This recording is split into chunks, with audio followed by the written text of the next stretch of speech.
The movie begins with scenes of a mysterious alien flying through space in a spacesuit at the speed of light towards Earth to save his planet and landing somewhere in New Mexico. After crashing, the alien takes on a human form and, while naked, sneaks onto someone's property, prompting the owner to call the police. When the police arrive, they find a man with a water hose in his mouth, responding to questions with disjointed words in broken English. At the station, the man claims he is from another world on a mission, having just learned the language. He asks for water and then reads a name on an officer's patch, announcing his name is Faraday. Asked who can pick him up from the station, he names Justin Falls. Meanwhile, Justin is preparing for another shift at a toxic waste disposal facility. Once a promising scientist, she now takes care of her sick father and raises a young daughter. Receiving a call from the station, she goes there, but does not recognize the man. Faraday then starts quoting her scientific work and confesses he needs her for his mission. Puzzled but willing, she vouches for the strange man. They release him, and his first stop is a pawn shop, where he vomits a large amount of gold rings. After getting money, he buys an antique device to determine his next direction. Faraday stuffs the bills in his pockets, but fails to notice them flying away. Some guys in a passing car get out to rob him. Justin sees this and tries to help Faraday, but the robbers knock a weapon from her hands. Faraday then grabs the gun and fires randomly, scaring the thugs. Cursing herself, Justin puts Faraday in her car, and he speaks again about their joint mission, giving coordinates for a message reception. Needing money, she agrees. Soon they stop at a gas station where Faraday finds water containers and joyfully immerses himself into them. He then sees a horse corral and confuses Justin by saying that on his planet, horses are predators. On the road, they stop at a cafe where Justin tries teaching Faraday decent behavior, eventually labeling him autistic. Faraday then surprises her by writing a futuristic equation on a napkin taught by Thomas Newton, founder of World Enterprises. On Antea, Faraday's planet, two races exist: Newton's race, the knowers, who invent and manage, and Faraday's race, the drones, who obediently follow orders. They drive on, and Faraday reveals his world is dying, and Earth doesn't have much time left either. Tired of his seemingly delusional talk, Justin drops him off and leaves. Faraday walks towards his destination and soon sees a huge black cloud forming a tornado. Justin, also seeing this, turns back to find Faraday. When he finds himself in the eye of this storm, teleported to a forest where he meets Thomas Newton, who is also an alien from Antea. Newton has learned to create spaces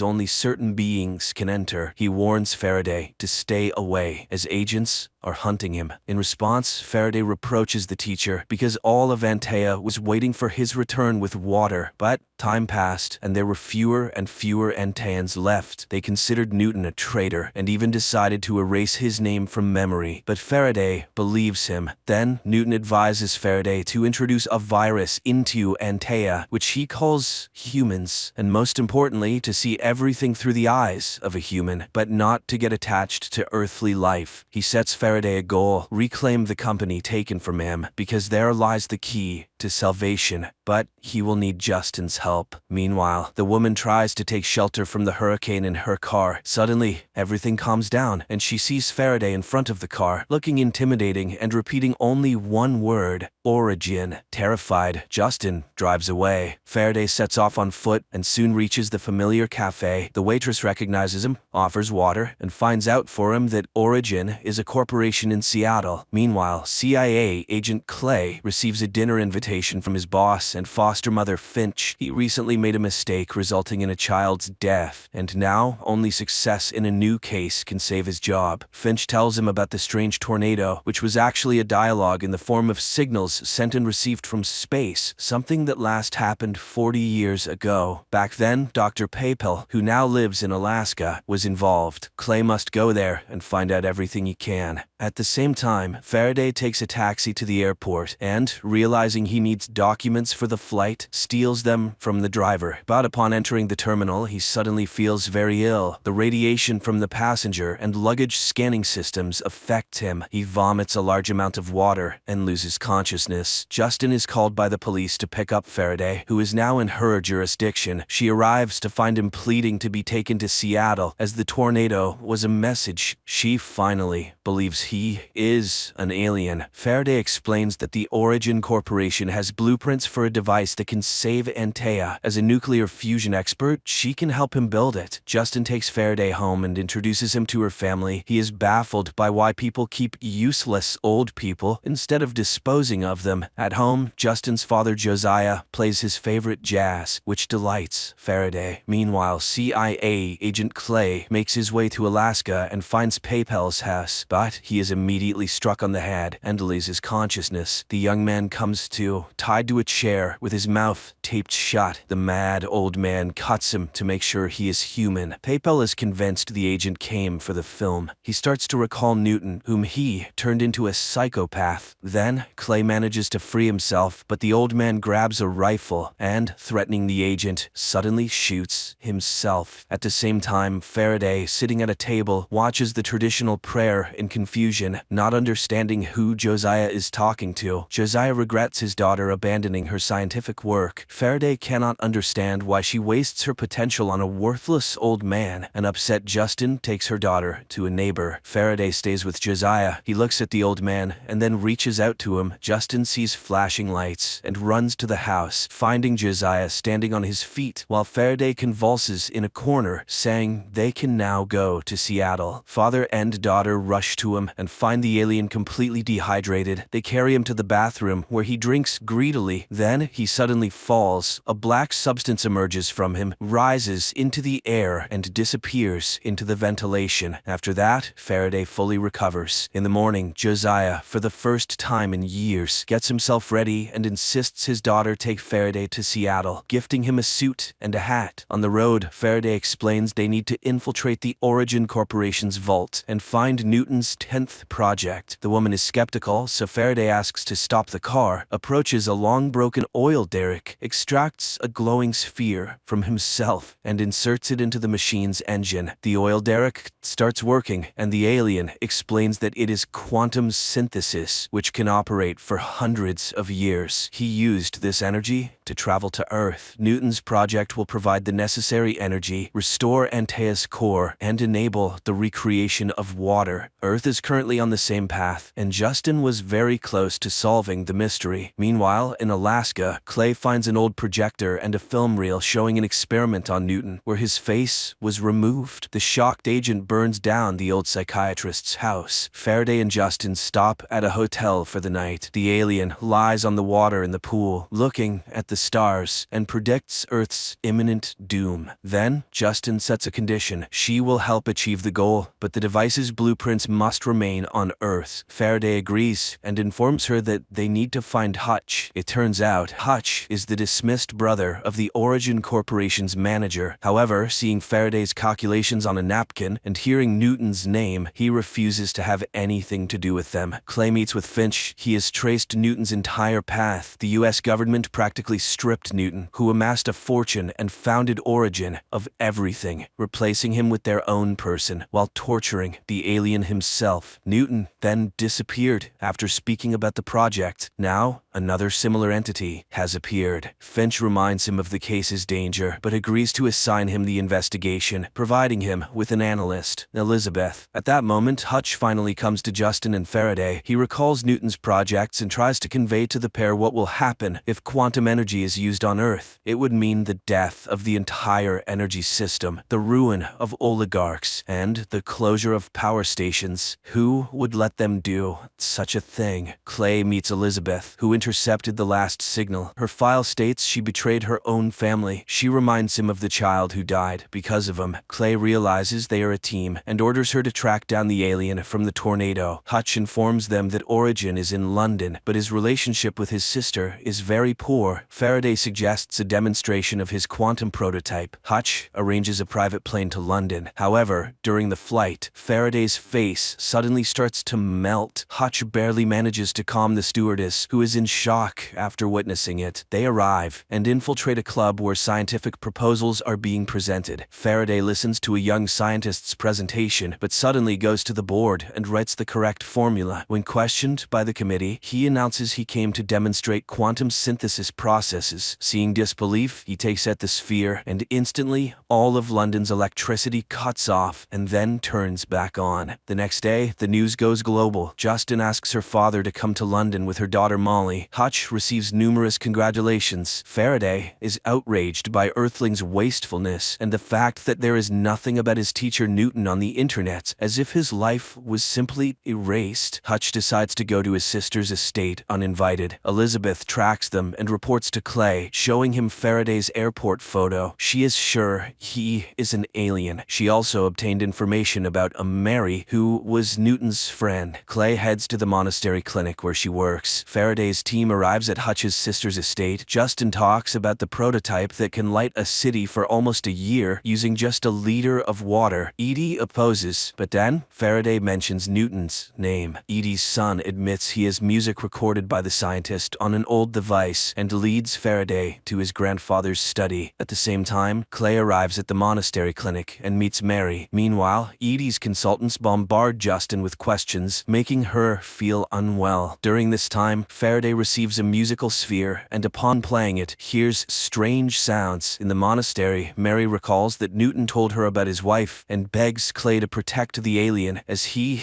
is a miracle. Faraday realizes that the sphere contains Newton's farewell to his wife. It is so touching that tears well up in the alien's eyes, although he does not know what they are, and he throws the sphere away. Antaeans understand each other, but do not feel. Faraday wonders how humans can live like this. Meanwhile, Clay visits Edie and reminds her that her father was a CIA front. Therefore, she will have to make a deal with Faraday, who will build the required machine. Edie finds herself having to agree, but in retaliation, she tells everyone that Justin killed her assistant in an attempt to unlock quantum energy. The young man received a lethal dose of radiation because she didn't wait for safety confirmation. However, Faraday declares that he will work only with Justin. Edie is forced to sign the agreement. Justin admits that the deceased young man was the father of her daughter, Molly. Later, Faraday recalls saying goodbye to his family, his wife, and 2 children, and promising to return. He urges Justin to hurry, but she is determined to first bring her family here. Hutch and Faraday arrive at the research center, where all materials related to Newton's project are brought. Simultaneously, Clay's team sets up their laboratory, where they can monitor Faraday's work. He has become a real Steve Jobs, demanding high results from employees. Soon, his team creates a construction that will shield the device from electromagnetic fields. Immediately, all of Clay's equipment shuts down. Faraday suddenly realizes something is wrong. Newton planned to obtain energy from tritium, but its decay period is too short. It seems Newton was creating nonsense. Faraday simply won't have time to save the planet. While pondering this, an elderly lady suddenly addresses him, confessing she worked with Newton. Her name is Watt, and she is ready to help Faraday. Meanwhile, Justin brings her family to London and arrives at the laboratory to organize things. Josiah suddenly starts noticing changes in himself. He foresees an accident and pulls his granddaughter Molly off the road in time. In the evening, Faraday admits he is getting nowhere. He finds more and more differences between Antaea and Earth. Here, people rarely follow instructions. He leaves the house, remembering his planet and flight, and again encounters Watt. She leads him somewhere, confessing she knows he is a drone. Josiah gives his daughter the materials he saved from her work. Watt tells Faraday that Earth and Antaea once collided in space, after which Earth absorbed part of Antaea, but Antaea also received a piece of Earth, awakening the human within some Antaeans. The pair heads to the laboratory, where Watt reminds him of Newton's words about the virus, humans, which drone Faraday did not hear. Therefore, his children are dying now. Angered, Faraday pushes the woman away, and she starts destroying everything around. Elizabeth, watching all of this, is puzzled, as Faraday is absolutely alone in this laboratory. Then, the alien realizes the woman is just his imagination, suggesting what to do next. He goes to Justin because he has deciphered the project. Justin shows him her equation, where she replaced tritium with another substance. Friends, the continuation of the story is now before you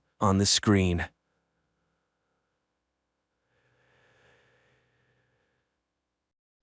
In a cabin in the middle of the forests of North Carolina, 2 people live, a woman named Nydia and her blind son Solomon. The only thing left from the father, a hunter, is an audio recording where he explains to the boy that they were forced to move to this place in the hope that his mother would be able to heal.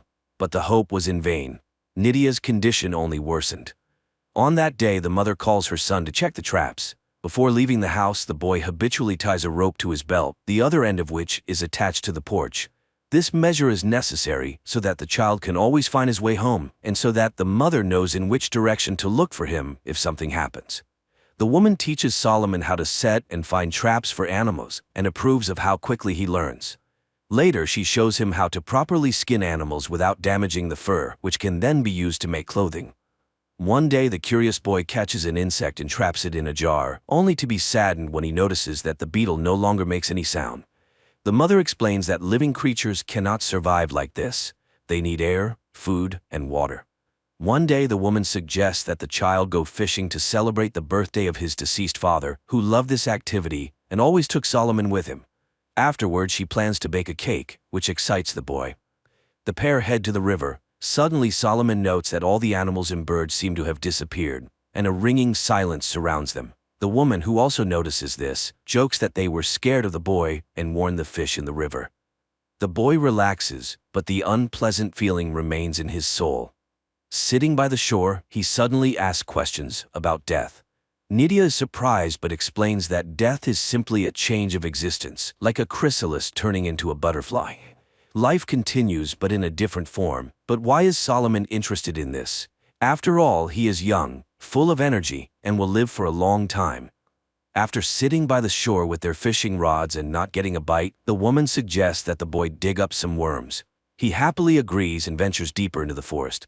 The boy finds some worms near a rotten tree and feels an iron chain under the leaves. But as soon as he tries to pull it to find out where it leads, the mother arrives, sensing something suspicious in the forest. She praises her son for finding the worms, but suggests they finish fishing for the day. The pair return home, where the mother tends to the household chores, the garden and the goat, which provides them with milk. Solomon helps dig up root vegetables. The mother praises her son for his help, hiding that she feels worse and worse. In the evening, she bakes the promised cake and suggests that her son sing the traditional song, but the boy doesn't like it. Then Nydia offers to let him blow out the candle on the cake in front of him, and Solomon fulfills the request, but he refuses to share his wish, believing it won't come true if he does.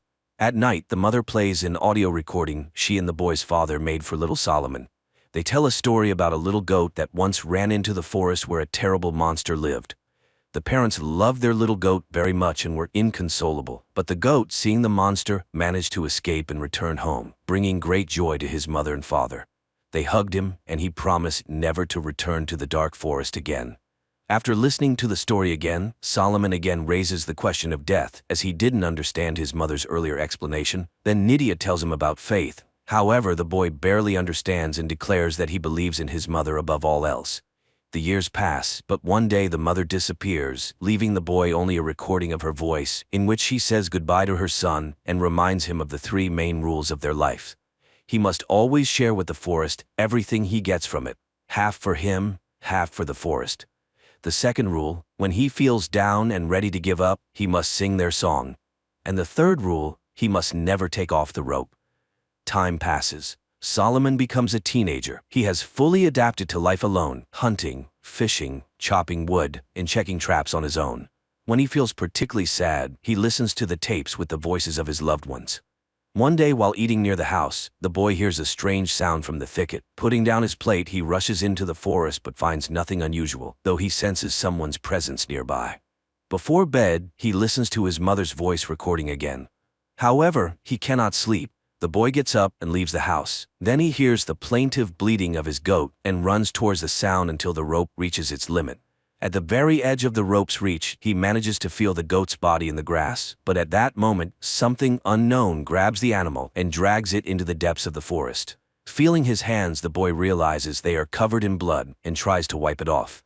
Morning comes. Solomon is frightened but continues to live according to his established routine, but one day he suddenly hears a gunshot in the forest.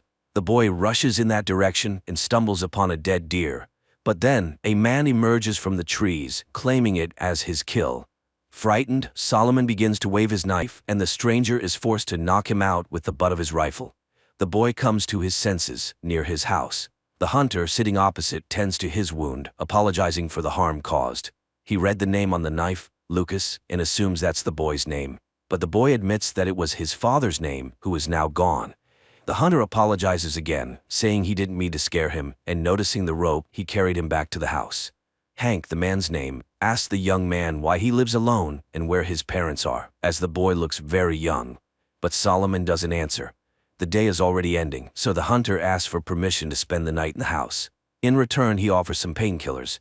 When the boy refuses, as he doesn't know what pills are, Hank promises to cook a hot meal from the deer, and Solomon agrees.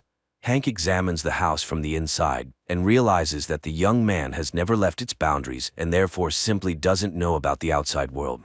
Meanwhile, the boy listens to his mother's last message, huddled in the corner of his room, feeling uncomfortable in the presence of a stranger. Hank finds homemade books that Solomon's mother made for him and feels sorry for the boy. He behaves kindly and generously offers the young man the soup he prepared. He again offers to help the boy, saying he can guide him to people and help him settle into the big world. But Solomon refuses, which Hank attributes to his deep love for home, lamenting that he himself doesn't have one.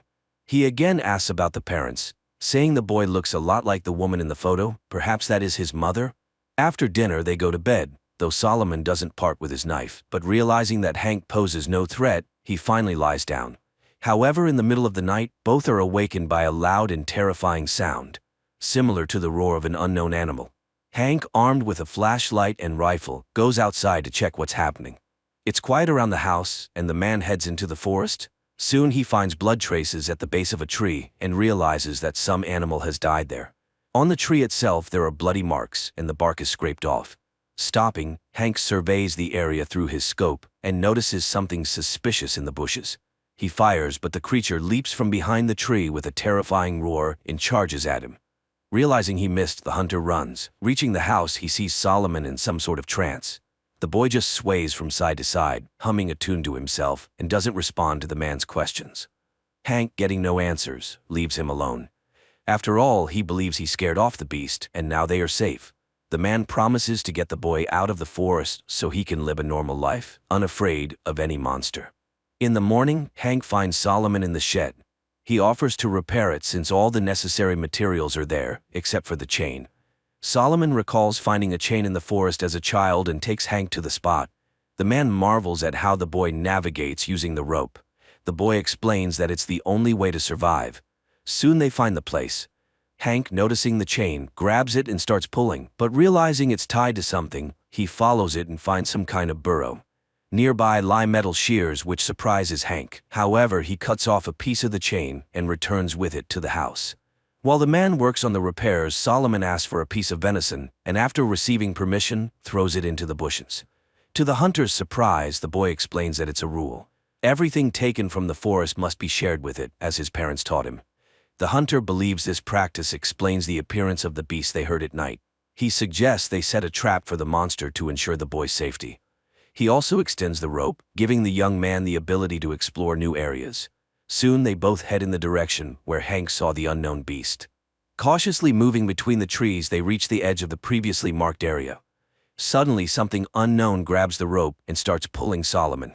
The terrified hunter chases after the boy, and catching up with the abandoned Solomon, immediately leads him back to the house. Hank tries to calm the young man, assuring him that the beast won't enter the house and they will definitely catch it in the traps they set. He also found his mother's diary and offers to read it to Solomon. The boy listens intently, a thoughtful smile appearing as he hears the lines filled with love and tenderness directed at him. But suddenly Hank stops reading mid-sentence, having read something terrifying. Not wanting to scare the boy, he assures him it's already late and they should go to sleep. As always, Solomon listens to his mother's recording before bed and then goes to sleep. Meanwhile, Hank, making sure the boy is asleep, leaves the house and heads to the place where they found the chain. He approaches the burrow, sees a pile of gnawed bones in front of it, and realizes that this is the lair of the beast. Meanwhile, Solomon wakes up and begins to search for his new friend, and Hank, with his rifle ready, approaches the burrow and suddenly sees a notebook similar to the one in Solomon's house. But this one is scribbled with simple doodles. Deciding that the find has no value, the man puts it back. Meanwhile, realizing that Hank is not around, Solomon sits on the porch and turns on the tape recorder, listening to his mother's voice. But at that moment, he hears a gunshot in the forest. Finding the rope, Solomon runs into the forest, where he suddenly stumbles over Hank's backpack and realizes that the man is somewhere nearby. At that moment, the rope's length ends. For the first time in his life, Solomon breaks the rule and takes it off to find his friend. He crawls around and finds Hank's lifeless body. Solomon mourns his loss when he hears someone standing before him. The terrifying, disheveled creature turns out to be Solomon's mother. Making inhuman sounds, she charges at him, but the chain restrains her. To drive away his fear, Solomon begins to hum the childhood melody. This makes the woman stop, and when she begins to hum along, the boy recognizes her. He cautiously approaches her, and when she lunges at him, she impales herself on a knife and dies. Her eyes, with strange vertical pupils, go still. The young man, coughing heavily, leans against a tree. Trying to recover from everything he's been through, he suddenly hears a crow cawing and looks up at the sky. And then, in his milky eyes, vertical pupils appear, meaning that along with his sight, he has inherited his mother's illness, becoming the new forest beast. A depressingly dull film that exudes hopelessness, cold, and a sense of inevitable futility. But the metaphor with the rope is very apt. A person should never lose their connection to home.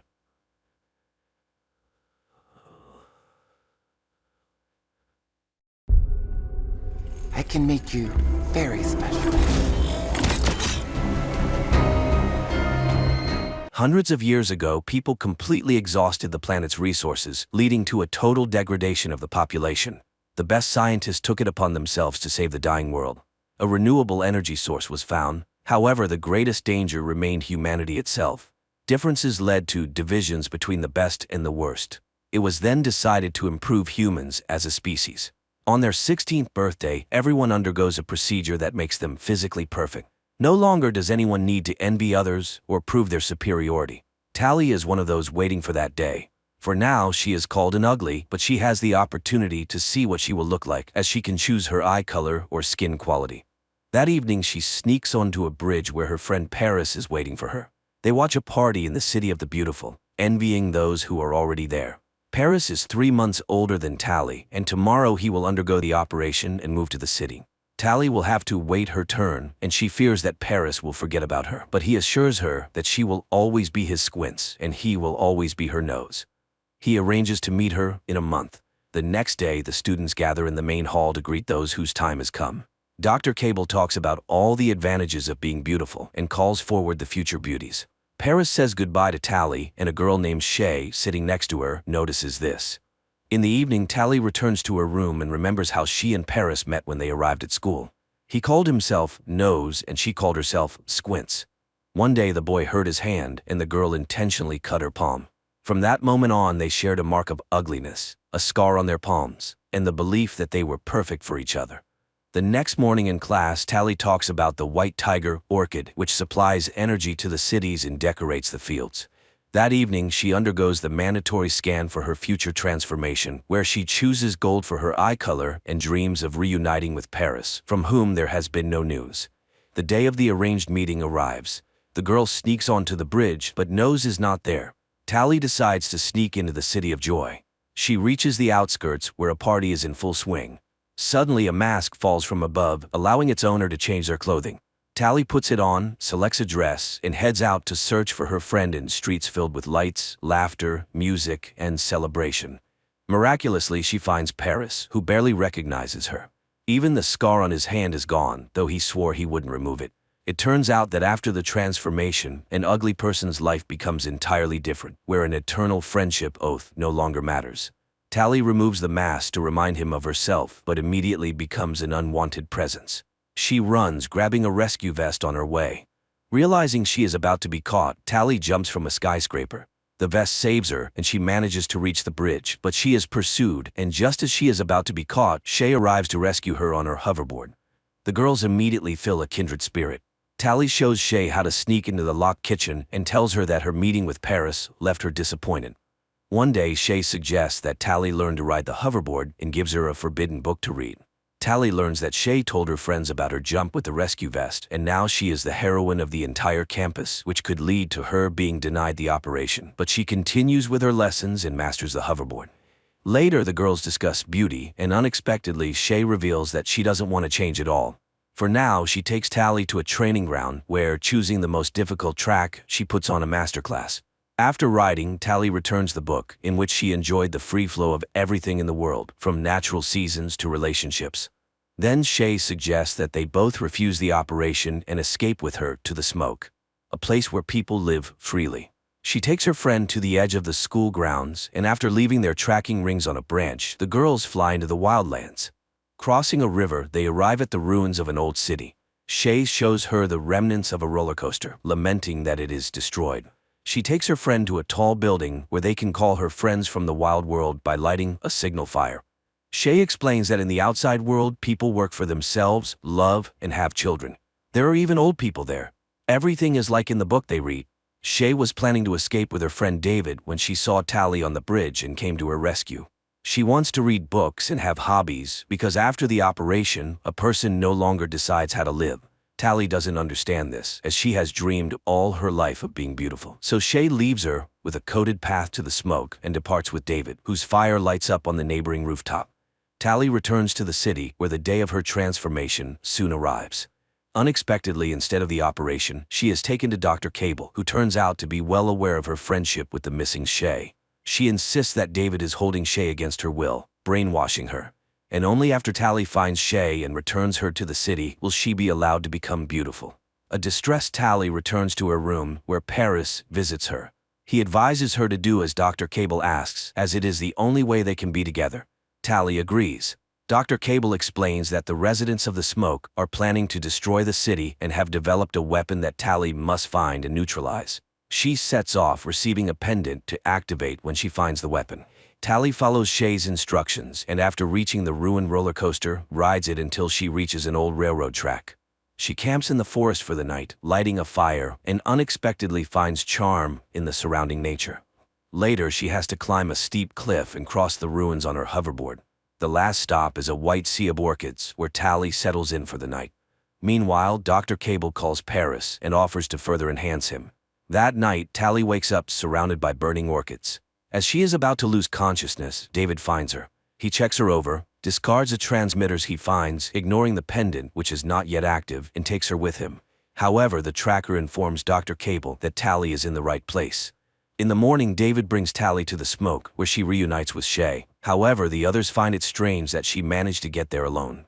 Tally expresses her concern for Shay and believes she should return, but Shay has no intention of doing so and asks Tally to take a closer look at this way of life. The next day, Tally comes across a group of young people preparing for an expedition. It turns out that the fires are set by them because the orchids are toxic and drain nutrients from the soil, killing the planet. David offers her to join them and see the truth. The group flies on a mission aboard an ancient modified helicopter. From above, they see fields and forests destroyed by the orchids. Shay sets the plants on fire and a blaze erupts, suddenly revealing figures of people walking through the fire unharmed. Suddenly, the helicopter shakes and Shay falls down. Tally immediately jumps after her. She finds her friend and grabs her just as she sees a figure in a blue suit running towards them. But Tally grabs onto a rope thrown down from the helicopter, and the two girls are pulled out of danger. Later, they discuss what happened, confused about how the city's scouts found them. Tally feels guilty and torn, as after getting to know the inhabitants of the smoke better, she has started to think differently. Here, everyone works but doesn't use money, they just trade. The elderly aren't a burden because they contribute in their own way. Most importantly, the people have chosen to be here. They melt down old iron and make useful things. When Tally asks about weapons, Shay simply shrugs, saying, "Why would we need them?" Tally joins in the work, and even though it's hard, she enjoys the process. In the evening, everyone gathers around the campfires, where she is treated to natural foods. David tells the people that scouts have been spotted, meaning the city hasn't stopped pursuing them. While the smoke believes in controlling nature, the city has perfected controlling people. By focusing on appearance, people stop reading, learning, dreaming, and choosing who they want to become. That's why they are ready to defend their freedom. The next day, David teaches Tally how to shoot a bow, noticing the calluses on her hands, and gives her his gloves as a gift. At that moment, the flamethrowers arrive, having encountered scouts again. However, these are not typical beauties, but very fast and strong guys. Later, Shay notices the gloves and explains that in this world, things are different from the city. If a guy cares for a girl, it means she's important to him, so Tally has to make a choice. One day, Tally asks David about the weapons. He takes her to his parents. They reveal that they used to be plastic surgeons. It turns out these operations are not as safe as people believe. There were even fatalities. While studying these cases, David's father noticed changes in the brain of the beautiful, realizing that after the procedures, people's thinking became clouded and they experienced a false sense of happiness. But only Cable realized the secret was uncovered, and they were removed from their work and their research results were confiscated. It became clear that the brain was being intentionally damaged to control people. David's parents were lucky to find themselves in a community of dissenters where they were given a medicine that helped them stay sane. That's why they fled and dedicated the rest of their lives to creating a cure. But one of the main components remained in the city. The serum is the weapon, though it's not yet completed. Once they obtain what's missing, they will need to test it on a person, but only if that person agrees. That night, Tally reflects on everything she's learned, takes off the pendant, and throws it into the fire, not realizing that by doing so, she activates it. She tells David what happened, but he reassures her that she has chosen the right path. He tells her she is beautiful and kisses her. The next morning, the city attacks the smoke. Men in blue suits trap the residents of the smoke in nets and gather them in the square. Tally holds back David, and they watch the events unfold from a distance. Cable interrogates David's parents, and when she gets no answers, she orders Paris to kill David's father. He reaches out and with one swift movement, snaps the man's neck. David rushes out, and together with his mother, they cry over his father's body. Paris sees Tally but doesn't touch her, while Cable thanks her for her cooperation, revealing her true mission. As Shay expresses her disgust towards her, David's mother secretly slips a vial of the medicine into her son's pocket. Tally breaks free, runs to David's house, and sets it on fire. In the chaos, David escapes into the forest. Tally, shooting her pursuer with a bow, also runs while the townspeople burn down the settlement and take its residents away. Later, Tally finds David and tells him that she didn't know the whole truth, and the residents of the smoke paid the price. She is ready to help him get to the city and fix her mistake. She takes him to the school, introduces him to Shay's friends, and asks them for help. The young people start a rebellion, writing the words "Smoke Forever" above the city, diverting attention from the main goal. Taking advantage of this, Tally and David sneak into the laboratory. But to access the right level, the school ring is not enough. David takes it from a guard, and the pair find and free the residents of the smoke. But Shay has already been taken for the operation. Tally, David, and his mother rush after her, but it's too late. Shay has been turned into a beauty, and she really likes it. At that moment, Paris and Dr. Cable enter the laboratory, urging people to finally make a choice. All three step into the transformation booths, but just as the process begins, a helicopter flies overhead, and David's friend uses a flamethrower to melt the outer glass. The system collapses, Tally pulls Shay out, and while David's mother finds the necessary component for the medicine, they escape. The group makes it to the roof, where they are stopped by Paris. Tally tries to remind him of their friendship, but he reaches out, and David, remembering his father's death, attacks the handsome man. After a struggle, Paris dangles over a waterway, and at the last moment, he recognizes Tally, but he slips and falls down. David leads Tally away. Later, the group gathers in the ruins of the ancient city. David's mother shows them the retrieve component and pulls the vial from her son's pocket. The medicine is finally ready, but Shay refuses to be the test subject, as she loves being beautiful. So Tally volunteers to return to the city, undergo the procedure, and then become a volunteer. It's very risky, but she is confident in her strength. Sometime later, the beautiful Tally admires the city and, when asked by the system, assures it that she is completely happy being perfect. The movie raises more questions than it answers. The city's motivation is unclear, as the beauties produce nothing but self-admiration, and the danger posed by the smoke isn't fully explained. But the visuals allow viewers to simply enjoy the beautiful scenes, forgetting about the absurdities of the plot.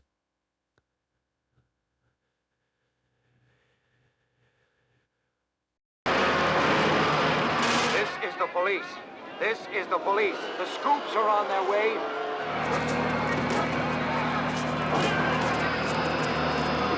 New York, 2022. The mindless activities of humanity have led to environmental pollution and global warming, complicating life for mankind. The polluted atmosphere has destroyed nearly all natural wildlife, leaving people to fend for themselves. Natural foods are scarce, and people survive on concentrates produced by the large corporation, Soylent. Their latest product, Soylent Green, is made from plankton and promises to feed everyone. However, it is currently produced in insufficient quantities. New York police detective Frank Thorne lives with his old friend, former police analyst Solomon Sol Roth, who has an excellent memory and serves as a kind of archive for Thorne. Moreover, he has preserved a police reference library to help his friend with investigations. This day begins with a conversation about a recent murder. Saul grumbles that Thorne expects too much from his notes. This isn't the Congressional Archive. Meanwhile, the power goes out. Saul reminisces about the old days when food was real and electricity worked without interruption. But people ruin nature and now everything is dying. The man sits on a bicycle which generates energy for the apartment, while Thorne heads to work, stepping over the bodies of homeless people sleeping right on the staircase of his building. The streets are clogged with old cars that, due to a lack of fuel, now serve as homes for the poor or as venues for criminal meetings. In one of these cars, a young man named Gilbert receives a metal meat hook and instructions for an upcoming job from a criminal world representative. Meanwhile, in the apartment of the wealthy William Simonson, his girlfriend Shirley plays on a machine gifted to her. She is very pleased with a successful move and thanks her master when the security guard Fielding arrives to remind the girl that it's time to go. The couple heads to a store where the vendor sells them expensive products and shows them an item completely unattainable for ordinary people, a beef tenderloin.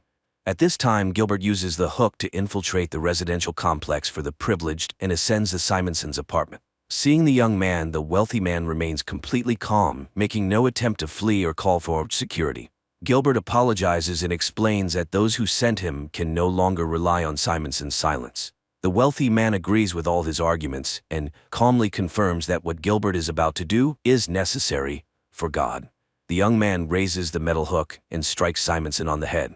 Sometime later, Thorne arrives at the deceased's home to investigate the case. He questions the caretaker, who assures him that the cameras malfunctioned, and leads the detective to the apartment where Shirley meets him. Ignoring her, Thorne examines the body of the deceased. Searching the apartment for clues, Thorne finds and consumes whiskey, beef, and other foods unavailable to him. Fielding talks about the shopping trip, and the policeman enjoys washing his hands in clean, warm water.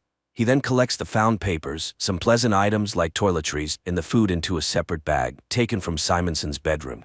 Meanwhile, Shirley is distraught, thinking that if she hadn't left, Simonson would still be alive. But Fielding refutes her certainty, saying that she likely would have died too. Later, Thorne interrogates the girl, examining her hands. He doesn't fully believe in her sincerity, but Shirley assures him that she wouldn't risk her job.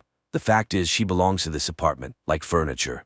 Now she will wait for the new tenant if he wants to keep her. At this time, Thorne is informed about the arrival of the sanitation crew. He orders them to take Simonson to the dump, but the crew reports that the wealthy man will be sent to the incineration plant. Shirley is saddened by this outcome, as she still remembers her grandmother's proper funeral. Thorne takes the bag of items and leaves. He returns to the apartment, stepping over the bodies of the homeless, and hands Saul gifts he hasn't seen in a long time: clean paper, soap, and pencils. He also lays out a classified Soylent report related to oceanography found in the deceased's apartment. Saul is overjoyed to see vegetables and cries at the sight of meat. The next day, Thorne goes to work. His boss, Lieutenant Hatcher, is unhappy that the case is still unsolved, but the policeman is convinced that the murder was a contract killing. Nothing was stolen from the apartment, there was no security, and the killer used a meat hook instead of a weapon to simulate a simple robbery. Therefore, the first thing the detective decides to do is check the bodyguard, and after tracking the man, he finds his girlfriend, Marta's apartment. Thorne searches the place, notices a spoon on the table stained with strawberry jam, and concludes that this is too luxurious an item for the bodyguard's girlfriend. Returning home, he sits down for dinner, prepared by Saul from the products he brought the day before. The friends savor long-forgotten tastes, and then Saul gets to the report. Studying the books brought by Thorne, he learned about Simonson's biography and his longtime partner Santini, who now serves as the governor of New York. Together they created the Soylent Project, which became very profitable for its developers. Thorne goes to the phone booth on the corner and reports to the lieutenant what he has learned, unaware that the person who gave Gilbert the meat hook is in his office. Meanwhile, a party is taking place in Simonson's apartment, organized by Shirley. Thorne arrives and demands answers to his questions.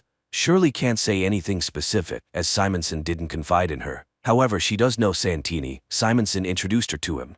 In fact, Simonson had been acting strangely in recent months, worried and even visiting church. The couple retreats to the bedroom when the building manager bursts into the hall. He behaves very rudely with the girls, and Thorne declares that he asked them to gather to ask questions.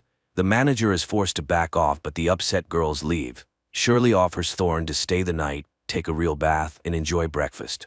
She doesn't like being alone and is happy with the man she likes, as the others don't ask her opinion. Thorne agrees to the invitation. The couple takes a shower together, enjoying amenities unavailable to ordinary mortals. Later, Thorne visits the church where the deceased wealthy man had gone. On the porch, he finds a dead woman with a child tied to her hand. Realizing that the mother can no longer care for her daughter, he takes the child and carries her into the church, but the building is crowded with people who have nowhere else to go. Finding the priest to whom Simonson confessed, Thorne tries to question him. However, exhausted by the huge, sick, and hungry flock, the priest only remembers the fact of the wealthy man's confession, not its details. Yet, under pressure from the policeman, he admits that the truth is killing him. It's so monstrous. Thorne returns to the lieutenant, who informs him that the Simonson case is closed, as it's a simple robbery. He asks to rewrite the report, but Thorne refuses to do so, finding everything too suspicious. For refusing to obey, Hatcher assigns Thorne to patrol the streets. That same day, Governor Santini is informed about the persistent policeman who refuses to close the case. Learning about Thorne's visit to the priest, Santini orders his elimination. Fielding goes to confession. Meanwhile, Thorne is patrolling the street where the Soylent distribution center is located. A large crowd gathers, and soon the product runs out, causing discontent among the crowd. The police recognize the danger and try to quell the unrest. However, people start rioting. The killer sent after Thorne tries to get close to him as machines with scoops arrive to load people into the truck beds and take them for processing. The killer shoots but misses, killing a woman standing next to the policeman. The crowd goes wild. The killer tries to reach Thorne, injuring several rioters and wounding the policeman in the leg. Thorne tries to capture him, but seeing the weapon, pushes the guy. He flies straight under the scoop of a machine and dies, depriving the policeman of the opportunity to question him and learn the truth. Nevertheless, convinced of Fielding's involvement in the conspiracy against him, Thorne sets up an ambush in the bodyguard's girlfriend Marta's apartment. The men fight, during which Thorne accuses the bodyguard of killing his boss and implicating the corporation in the attack on the policeman. Finally, he warns the man to stop following him, otherwise it will end very badly. After this, Thorne goes to Shirley. At this time, Solomon brings the oceanographic report to a group of scientists who call themselves the Investigators Bureau. Shirley has just finished bandaging Thorne and offers to go somewhere, but he doesn't know where they could run. Everywhere it's the same: hunger and a dying earth. The girl is upset as the new tenant is arriving today, but the policeman is sure she will please him. Meanwhile, the scientists announce the results of their research to Saul, and it is truly horrifying. Simonson, being a member of the Soylent board, learned everything, and his psyche couldn't handle it. The corporation realized they couldn't rely on him. To prevent him from talking, they eliminated him. Now, before going to the Supreme Council, they need to gather evidence. Saul is so shocked by the discovery that he decides to go to the place where they will help him die. Meanwhile, a new owner moves into Simonson's apartment. He meets Shirley and finds her attractive. That evening, Saul goes to the place, notifying Thorne in a note. The policeman immediately rushes to his friend. Saul is just answering the manager's questions. His favorite color is orange, and his favorite music is classical.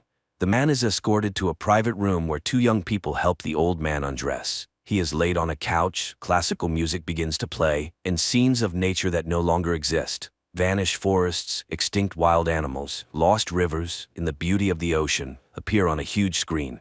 At this time, Thorne arrives at the house of the Lord, and they guide him to Saul's room, but the doors are already closed, and entering is impossible. The detective can only watch his friend's last moments through a viewing window. He watches the beautiful scenes with Saul, marveling at the lost beauty of nature. But Saul notices him and is happy to be able to say goodbye to his friend.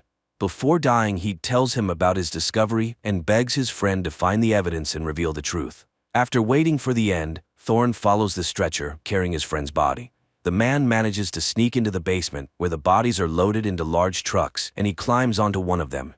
Soon the truck arrives at the center for processing human bodies, and Thorne watches as the bags are unloaded and sent inside the factories.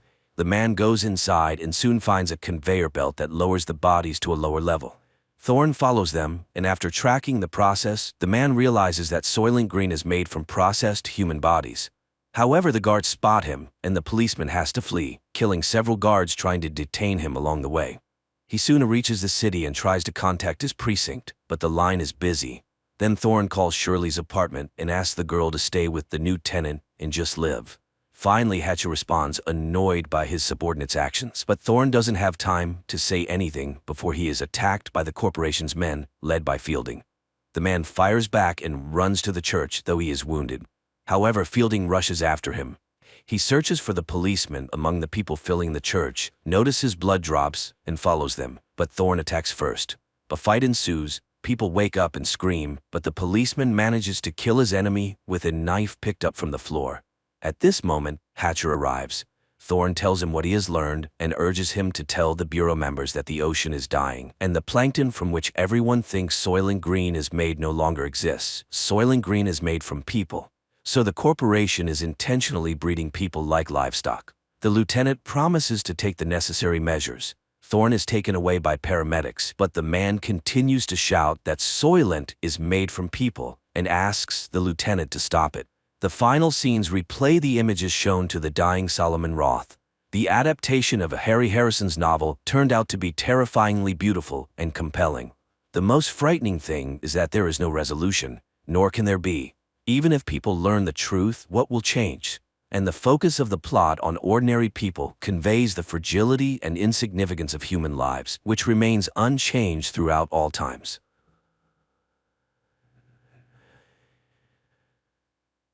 The movie begins by introducing us to the young protagonist, Vesper, who lives in a dystopian world sharply divided between the privileged elites and the struggling masses. The elite reside in secure, enclosed cities known as citadels, while the rest of humanity faces the challenges of survival in harsh conditions. In this world, the key to sustenance is unique seeds provided by the citadels. These seeds are genetically coded to yield just a single harvest, ensuring a constant dependency on the citadels for more. Vesper, amidst her struggle for survival in this harsh environment, shares her existence with her paralyzed father, Darius, a former army serviceman. Ingeniously, Darius's consciousness has been transferred into a drone, enabling him to accompany and communicate with his daughter as she navigates their dangerous world. Vesper is not only resourceful and brave, venturing out daily to forage, but she also possesses a keen understanding of biology and biohacking.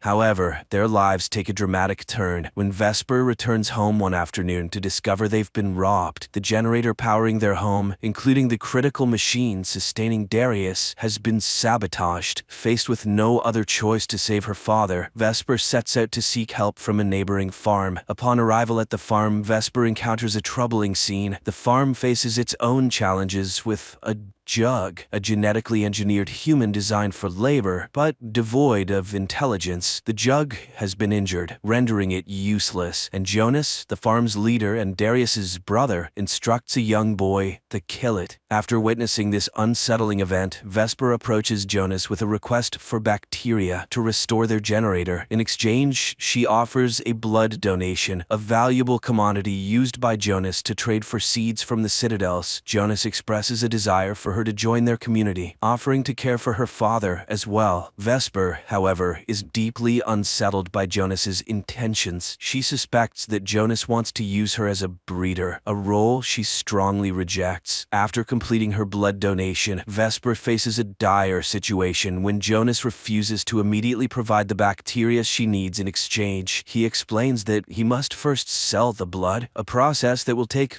several days, time her father Darius does not have. In desperation and anger, Vesper attempts to reclaim her blood, only to be caught and forcefully expelled from the farm by Jonas. Undeterred, Vesper returns to the farm, exploiting a secret entry point known only to her. Vesper stealthily enters Jonas's lab and retrieves the bacteria she is owed. While there, she also manages to take some seeds acquired from the citadel. As Vesper heads home, she promptly repairs the generator and begins experimenting with the stolen seeds, hoping to unlock their fertility. In the forest, Vesper stumbles upon Camellia, a woman from the citadel, lying unconscious yet alive, with plants feeding off of her. Vesper acts quickly, clearing the plants and bringing Camellia back to their home, where she treats her wounds. Camellia then reveals that she was in the crashed glider Vesper had seen and is now desperately searching for her father, who is with her. Although not fully recovered, Camellia promises a reward for their help. Vesper agrees to assist in the search, despite Darius's objections. The following morning, Vesper sets out on her mission and soon locates the crashed glider, finding Camellia's father Elias inside. However, she's not alone in this discovery. Jonas and a group of survivalists also converge on the crash site. Jonas, cold and indifferent to Elias's pleas, decides to end his life simply because he is from the citadel. When Vesper attempts to intervene, Jonas dismissively shoves her aside. He also uncovers a woman's scarf in the glider, deducing that another passenger Camellia needs to be found. Back home, Darius suggests informing the Citadel of the situation before Camellia takes any drastic action or Jonas finds her. However, the only way to communicate with the Citadel is through a transceiver located at Jonas's house. Vesper reluctantly agrees to the plan, lying to Camellia that her search was fruitless, but promising to continue the next day. After a while, Camellia earns Vesper's trust. Vesper then decides to reveal her secret greenhouse. This greenhouse is a testament to Vesper's ingenuity, housing a variety of bioengineered plants, each with unique abilities and characteristics. Vesper takes pride in her creations, but still hopes to develop a plant capable of producing edible seeds. While Vesper tends to her plants, Darius quietly confides in Camellia. He admits he knows they can never gain access to a Citadel, but implores her to be kind, as Vesper's dream of reaching the Citadel means everything to her. Later, Vesper questions why they are excluded from the Citadel, to which Camellia explains the leadership's fear of resource scarcity. Vesper suggests they could take on the worst jobs, but Camellia points out the Citadel's preference for control. Unlike humans, the genetically engineered laborers, or jugs, don't resist. That evening, they share a musical moment, with Vesper singing while Camellia plays her mother's old instrument. The next day, Vesper once again sneaks into Jonas's house to use the transceiver. This time, however, Jonas spots Darius's drone and seizes it. While pretending to repair the drone, Jonas confronts Vesper about the missing seeds and the unidentified passenger, expressing his hatred for liars, especially within his own family. Vesper, refusing to admit anything, snatches the drone and flees, only to find it can't fly and crashes. In her attempt to recover the drone, Vesper stumbles upon a grim sight: the body of Jonas's assistant, who helped here before, left to die under a tree. Before she can process whether he was killed for aiding her, Jonas's followers apprehend her. They forcefully mark her hand with a seal, symbolizing her as Jonas's property. Distraught and overwhelmed, Vesper returns home, where Camellia immediately offers comfort. Guilt-ridden by her own deceit, Vesper breaks down and confesses to Camellia that Elias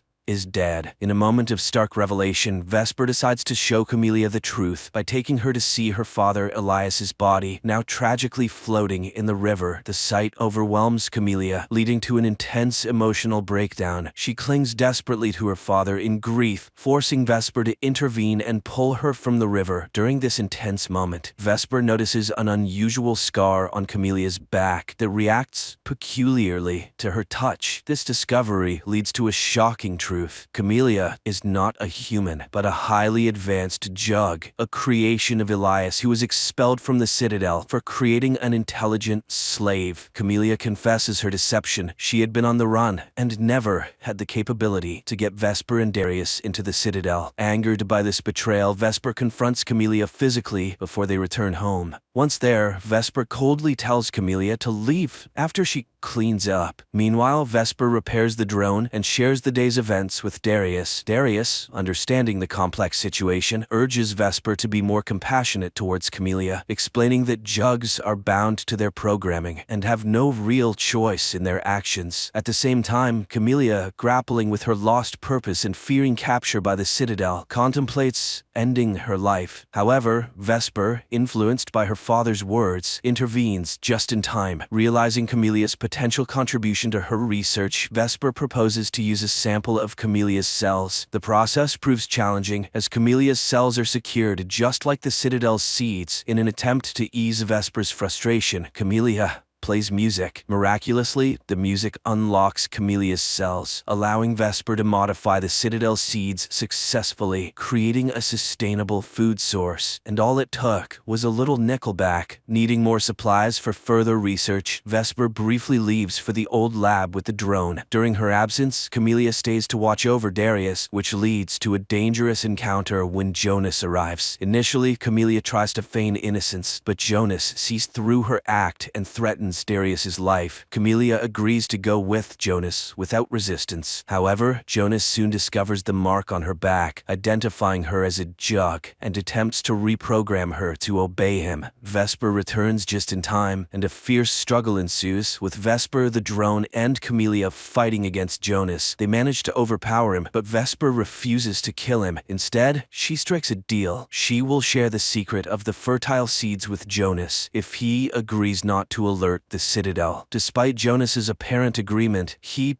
betrays them by contacting the Citadel and revealing Camellia's location. As night falls and Vesper completes her work on the seeds, their moment of triumph is cut short. Darius's drone detects an external threat, signaling the Citadel's approach. A weird organism invades their home, releasing a toxic substance. Darius, with his military background, quickly recognizes the danger and instructs Vesper and Camellia not to breathe until the threat subsides. Camellia, feeling responsible for the imminent danger, offers to surrender herself to protect Vesper and Darius. However, Darius refuses to let her sacrifice herself, knowing the Citadel will pursue Vesper regardless. Instead, he devises a plan to distract the soldiers, giving Vesper and Camellia a chance to escape. Vesper is initially reluctant to leave her father behind in the face of the impending threat from the Citadel's soldiers. However, Darius persuades her to take cover nearby, assuring her that he will handle the situation. He plans to tell the soldiers that there is no jug present, drawing on his experience as a former army man to communicate effectively with them. As the soldiers approach, their first stop is Jonas's farm, where they eliminate him and his group. Meanwhile, Vesper and Camellia take painstaking efforts to make Darius's home appear abandoned. They cover everything up and take the valuable, unlocked seeds with them as they hide in the forest. Unbeknownst to Vesper, her father's actual plan is to sacrifice himself by self-destructing the drone, hoping to take the soldiers down with him. From their hiding spot in the forest, Vesper witnesses the explosion and, driven by desperation, tries to rush back to aid her father. Camellia, recognizing the danger of this action, stops her, reminding her that it's too late to do anything for Darius. Their situation worsens when two soldiers, having survived the explosion, start pursuing them. Vesper leads Camellia through a swamp, aware that it is filled with dangerous plants that could potentially eliminate their pursuers. Their tactic proves effective, as the first soldier falls victim to one of these lethal plants. The second soldier, however, learns from his comrade's fate and cautiously avoids the same trap. Vesper and Camellia, in an attempt to remain undetected, crawl on their knees and hide behind bushes. Unfortunately, another plant betrays their position with a noise, alerting the soldier to their location. Facing imminent danger, Vesper and Camellia decide to take the offensive. They attack the soldier, seize his weapon, and manage to force him into the deadly plant's trapping zone, resulting in his death. The distant sound of approaching gliders signals more danger. Realizing that the Citadel will never cease their pursuit as long as she is with Vesper, Camellia makes a difficult decision. She understands that Vesper and the precious seeds will always be in danger as long as she remains. Despite Vesper's protests, Camellia gently puts her to sleep and conceals her under fallen leaves before surrendering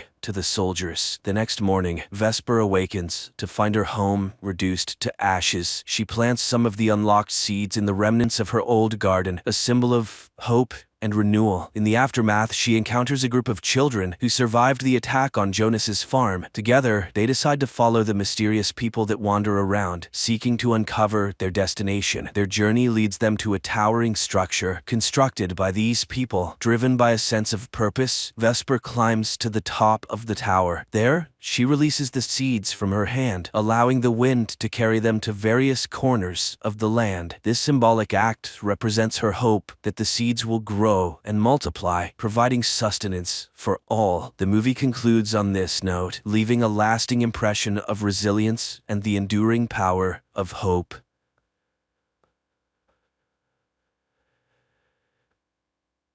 In a small provincial town in Pennsylvania, life flows peacefully and calmly. Milton Robinson, a 79-year-old widower and one of its citizens, leads the life of a simple retiree.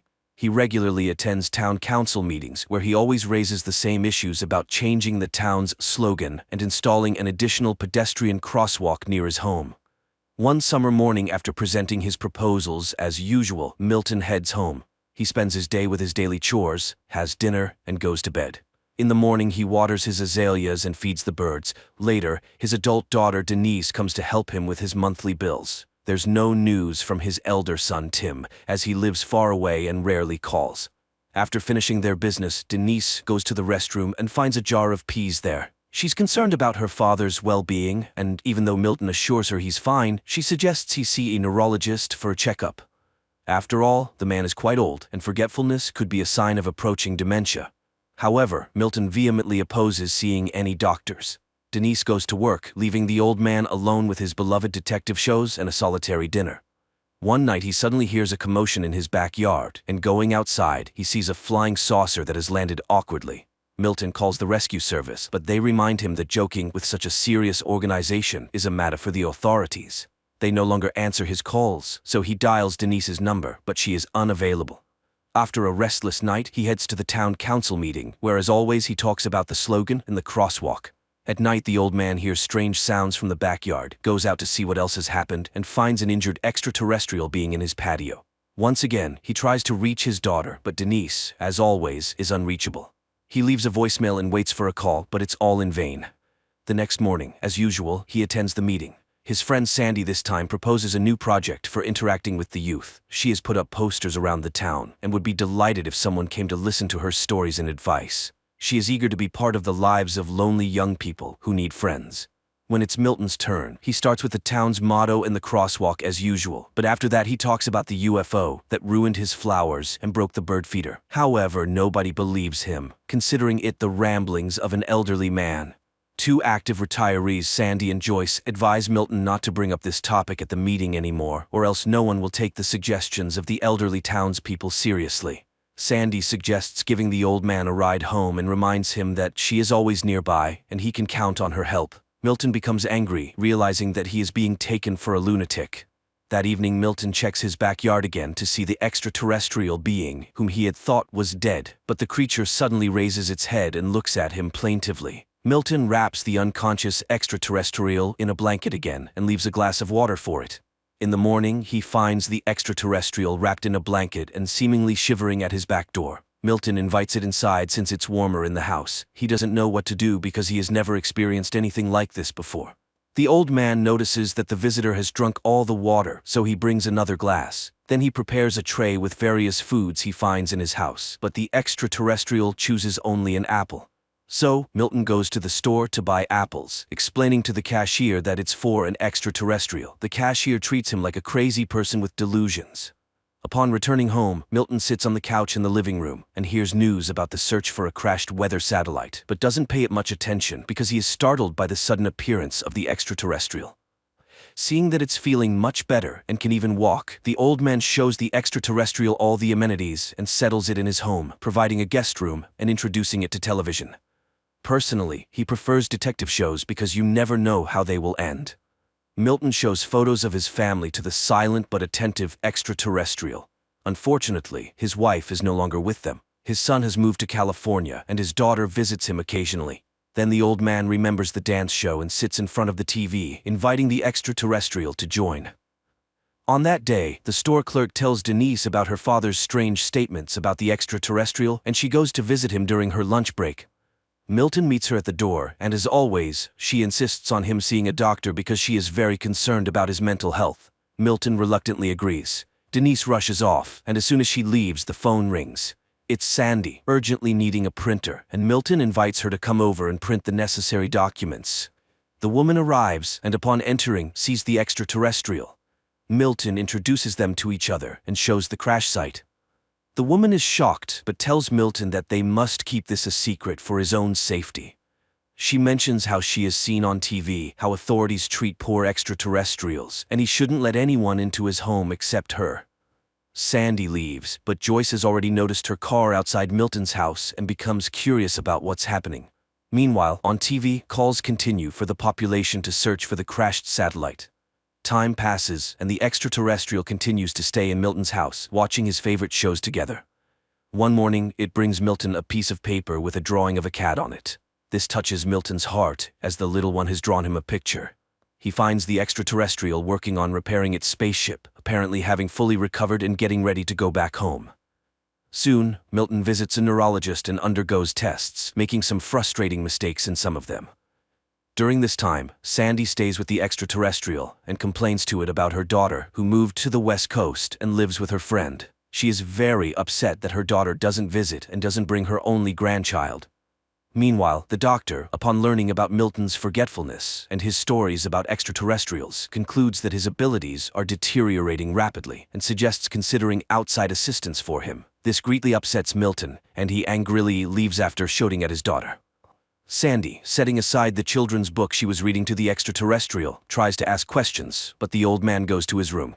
Later, he finds the extraterrestrial by its spaceship and complains about his daughter, who wants to put him in a nursing home. He hasn't been in touch with his son, and it seems he was a bad father. The extraterrestrial listens very attentively to the old man, putting down its tools. After this, Milton leaves a voicemail for his son, telling him about his life and Denise's affairs, hoping that he will find it interesting. The next day, Sandy brings a t-shirt for the extraterrestrial as she thinks it's uncomfortable for it to be naked. She also suggests giving it a name, Jules. Milton gets irritated by what he considers silly suggestions but eventually agrees with his friend. Meanwhile, Joyce, upon hearing about the government's offer of a reward for information about the crashed satellite, goes to Milton's house and, looking through the window, sees the extraterrestrial. Now she is also in on Milton's secret and suggests naming the extraterrestrial Harry. Sandy suggests to Milton that he should acknowledge the fact that Joyce is joining their group, even though he's ready to kill the overly curious lady. Then she shows pictures of cats that Jules has drawn for him. Joyce speculates that Jules is trying to communicate something to the old man since all the drawings are of cats. However, Milton refuses to believe it. Meanwhile, the government receives numerous calls about various anomalies.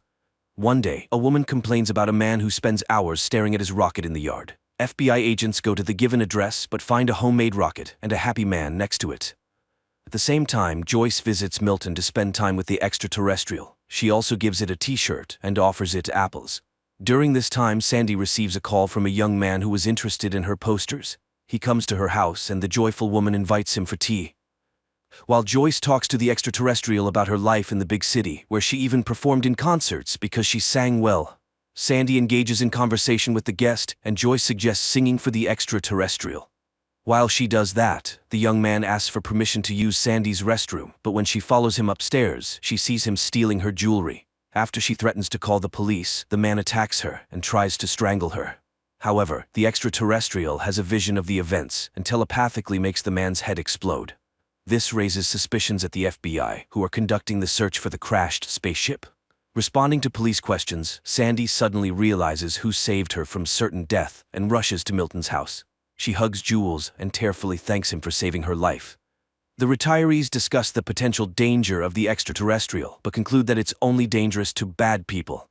Meanwhile, the FBI agents can't understand how and from what the head of the criminal could have burst, so they decide to keep an eye on Sandy. On this day, Denise meets the elderly folks at the store and again brings up the topic of the apples Milton bought. However, Milton avoids the conversation. Later, the group has lunch at Milton's house when Sandy notices a strange smell. When they go outside, they discover a dead cat that Jules apparently brought there. Connecting all the facts, the retirees realize that the extraterrestrial needs cats for some reason, and now there are not 7, as in the picture, but 6. Milton calls Denise, hoping to find out where she disposes of the deceased cats in her clinic, which frightens her completely. Not receiving a clear answer, Milton and Sandy decide to drive around the streets of the town, since cats often meet their fate under car wheels.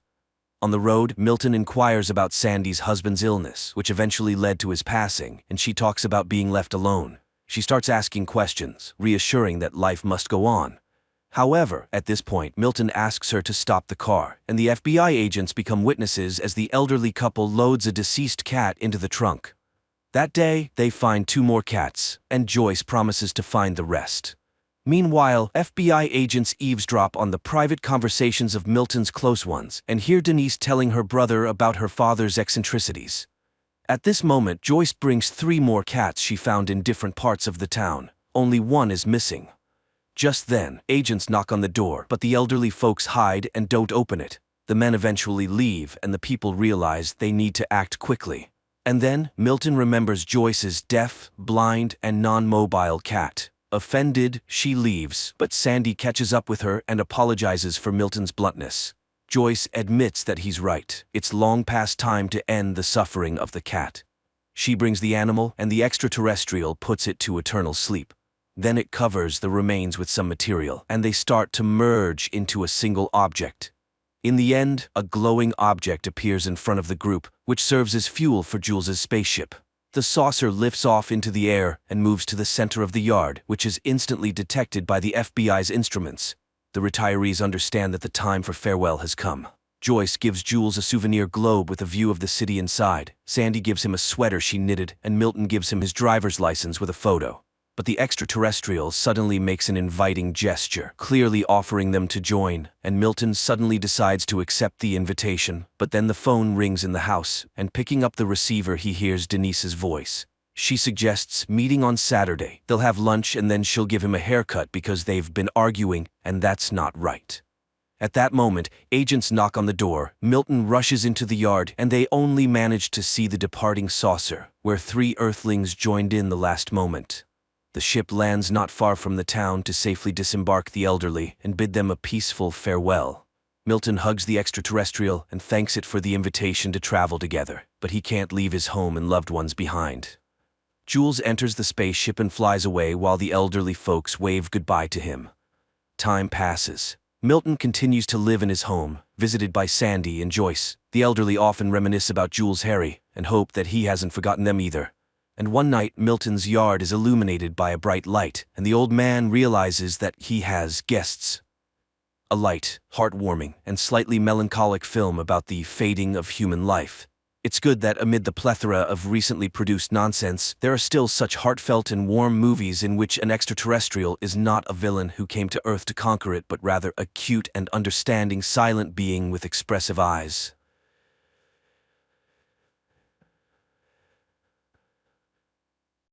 A man named Kevin suddenly comes to in some alleyway.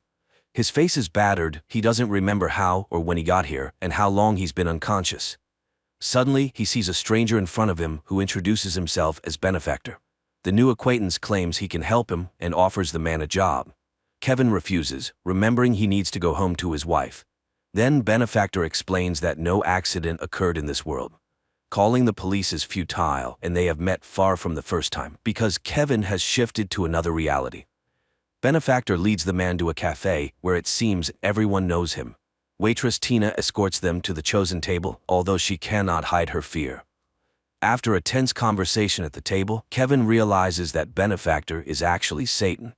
The devil mocks Kevin's faith in God, proposing to discuss his marriage when Tina brings the ordered dish. Benefactor orders her to sit next to them, forces her to eat a piece of food, though she is trembling, and continues the conversation about Kevin's wife, Molly, with whom he had argued in the morning over paying bills. The man doesn't remember this, so Benefactor clarifies that an incident looks different from different sides, because for every choice made by a person, there are countless realities where the choice was different.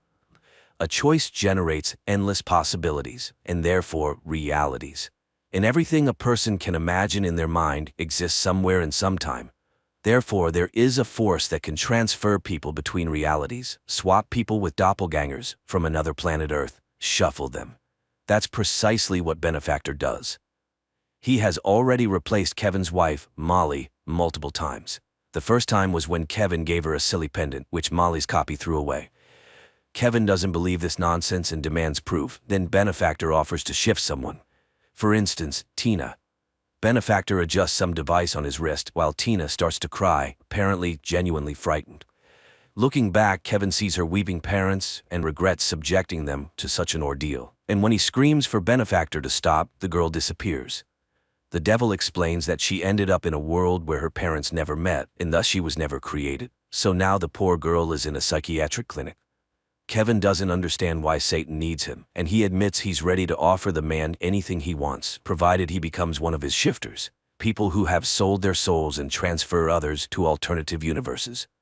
Other Kevins made their choice, so only he remains. In desperation, Kevin begins to pray silently for God's help. Benefactor furiously screams, claiming he is undoubtedly better than God, and he will never leave Kevin alone.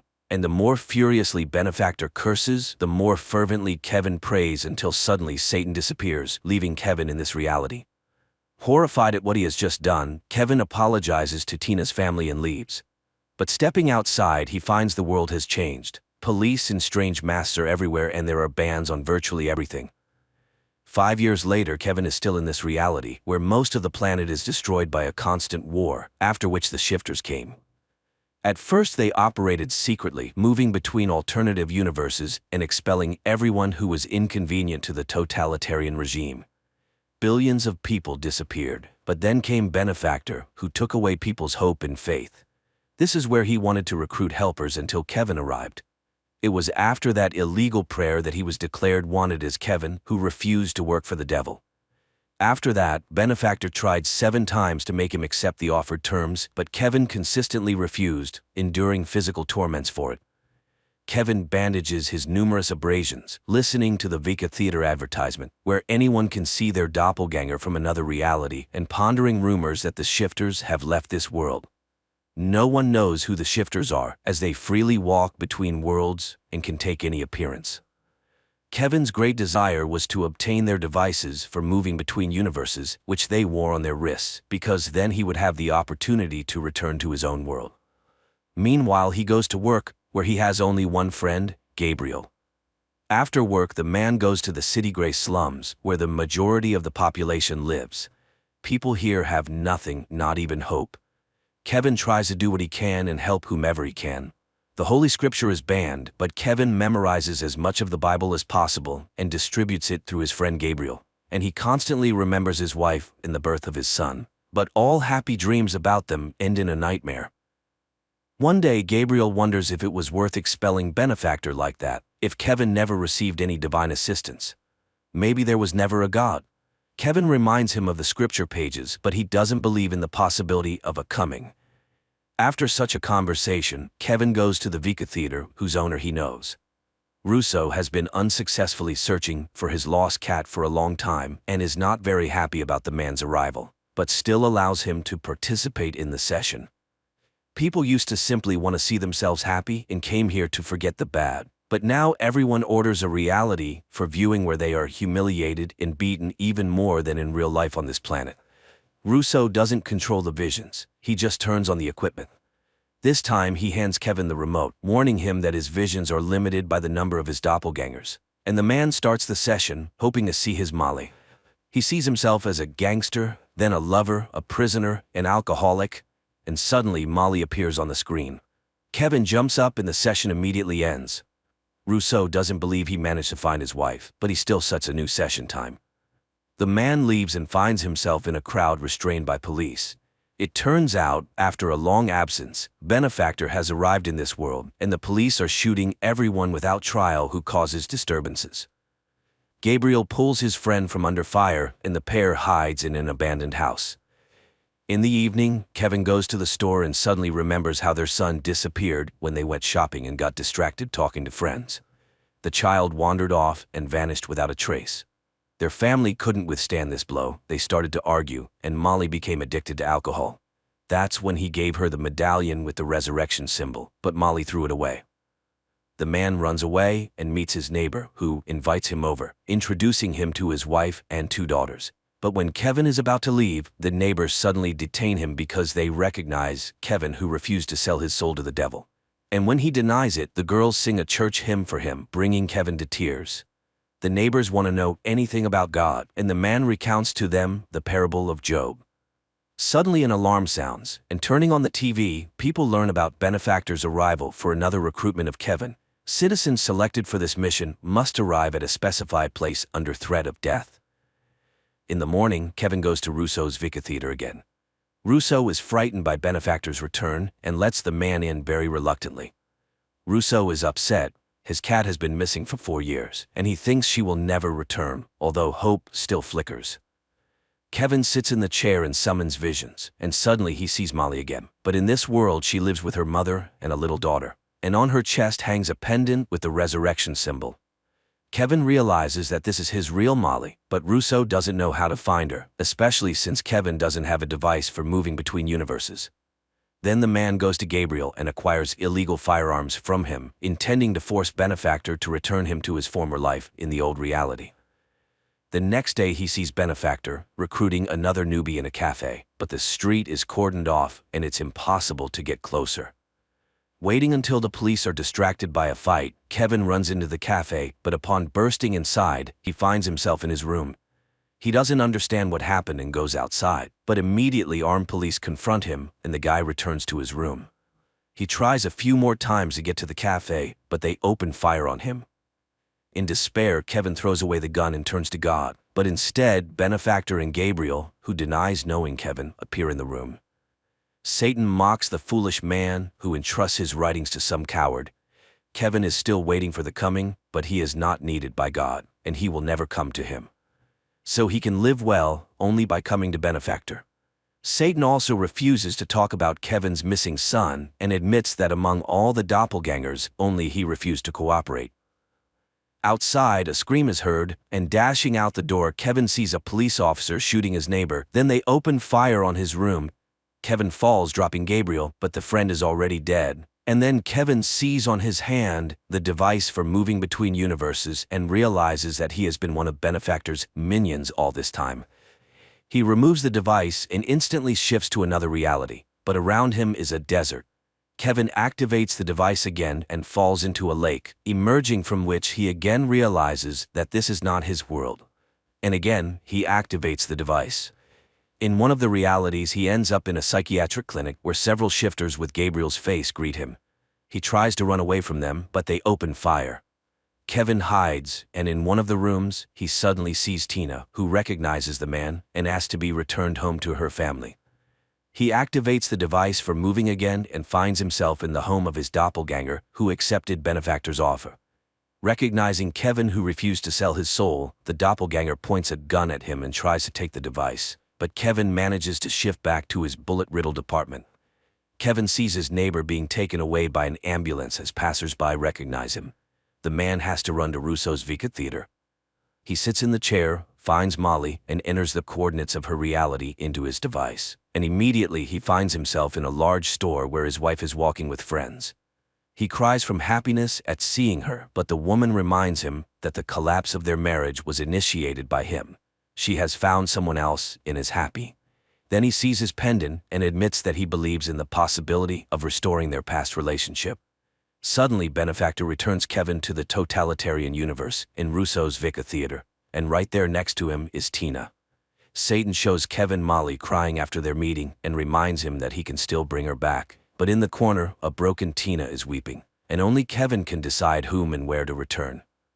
Benefactor delivers a speech about God, who always lies, promising but fulfilling nothing and allowing such terrible things to be done to people.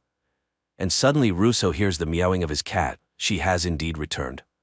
Kevin laughs at this and remembers all the good that exists in this world, and he decides to give Tina back her life, foregoing personal happiness. Tina's parents embrace their newly found daughter, and Benefactor grabs a gun and points it at Kevin, but as soon as Kevin forgoes personal temptations, that is, frees himself from the shackles of Satan, who eternally tempts people, he is instantly transferred to a reality where Molly is a nurse and a single mother whom he had seen before. He strikes up a conversation, repeating their first meeting, and they fall in love and marry again. He accepts her daughter as his own and later plays with their newborn son. In the epilogue, Kevin says that although this is not his universe, it is now his home, where he has received twice as much as he lost. Inexpensive, but well-written, directed and acted science fiction that turns out to be more of a mystical drama with a religious message. The film is full of allusions to the Bible and direct quotes from the book of Job, and the conclusion is made in the spirit of this parable. But who said that hope is a bad thing?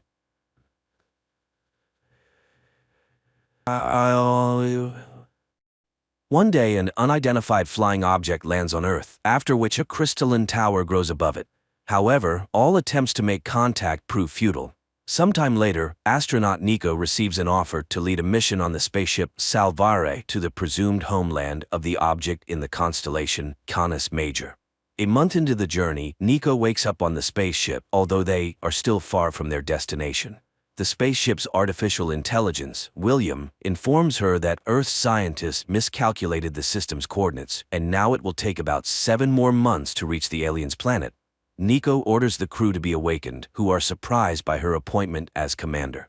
Moreover, the ship dangerously approaches Sirius, risking an accident. Meanwhile on Earth, Nico's husband Eric begins studying the artifact.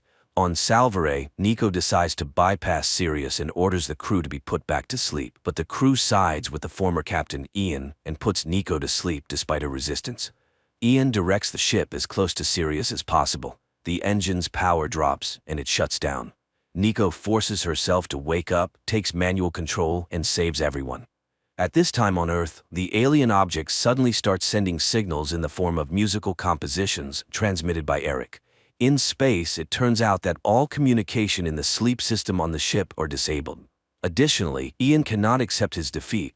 When they try to fix the ship together, he stabs Nico in the back. However, she pushes him into an electrically charged wire, killing him. Later, Nico informs the crew about this, which again causes scandals. In the midst of the argument, an accident occurs, causing the ship to start losing oxygen.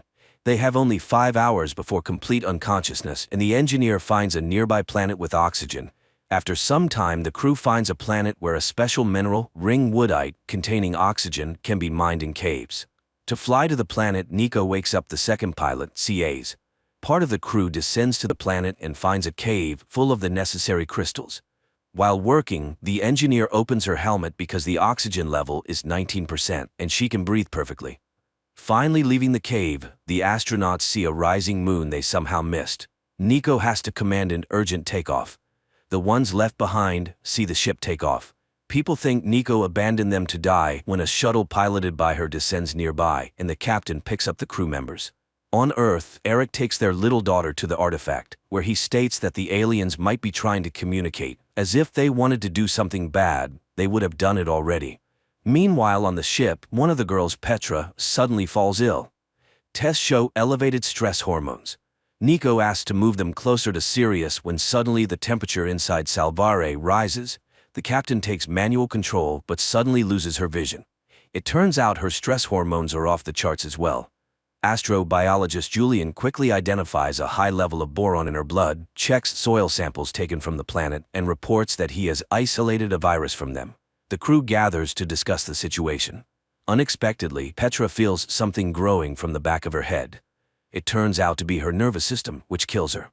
Julian starts working on a vaccine and injects it into himself, but he realizes that he is experiencing the same symptoms as Petra and persuades a friend to throw him into space. He complies, but while working on the medicine, realizes that gamma rays kill the virus. Nico directs the ship towards Sirius, exposing the crew to radiation, which cures them. Later, Nico wakes up to loud banging and sees an injured engineer, suspecting that someone on board is hunting them. It turns out that AI William is offline for some reason. Nico and CAs carry the engineer to the infirmary when they are attacked by an alien. The crew searches the ship and tries to eject the dangerous alien into space, but it tears people apart until Nico lures it into an airlock and kills it. All this turns out to be just a bad dream. However, waking Nico up doesn't work until William finds a way to enter her dream.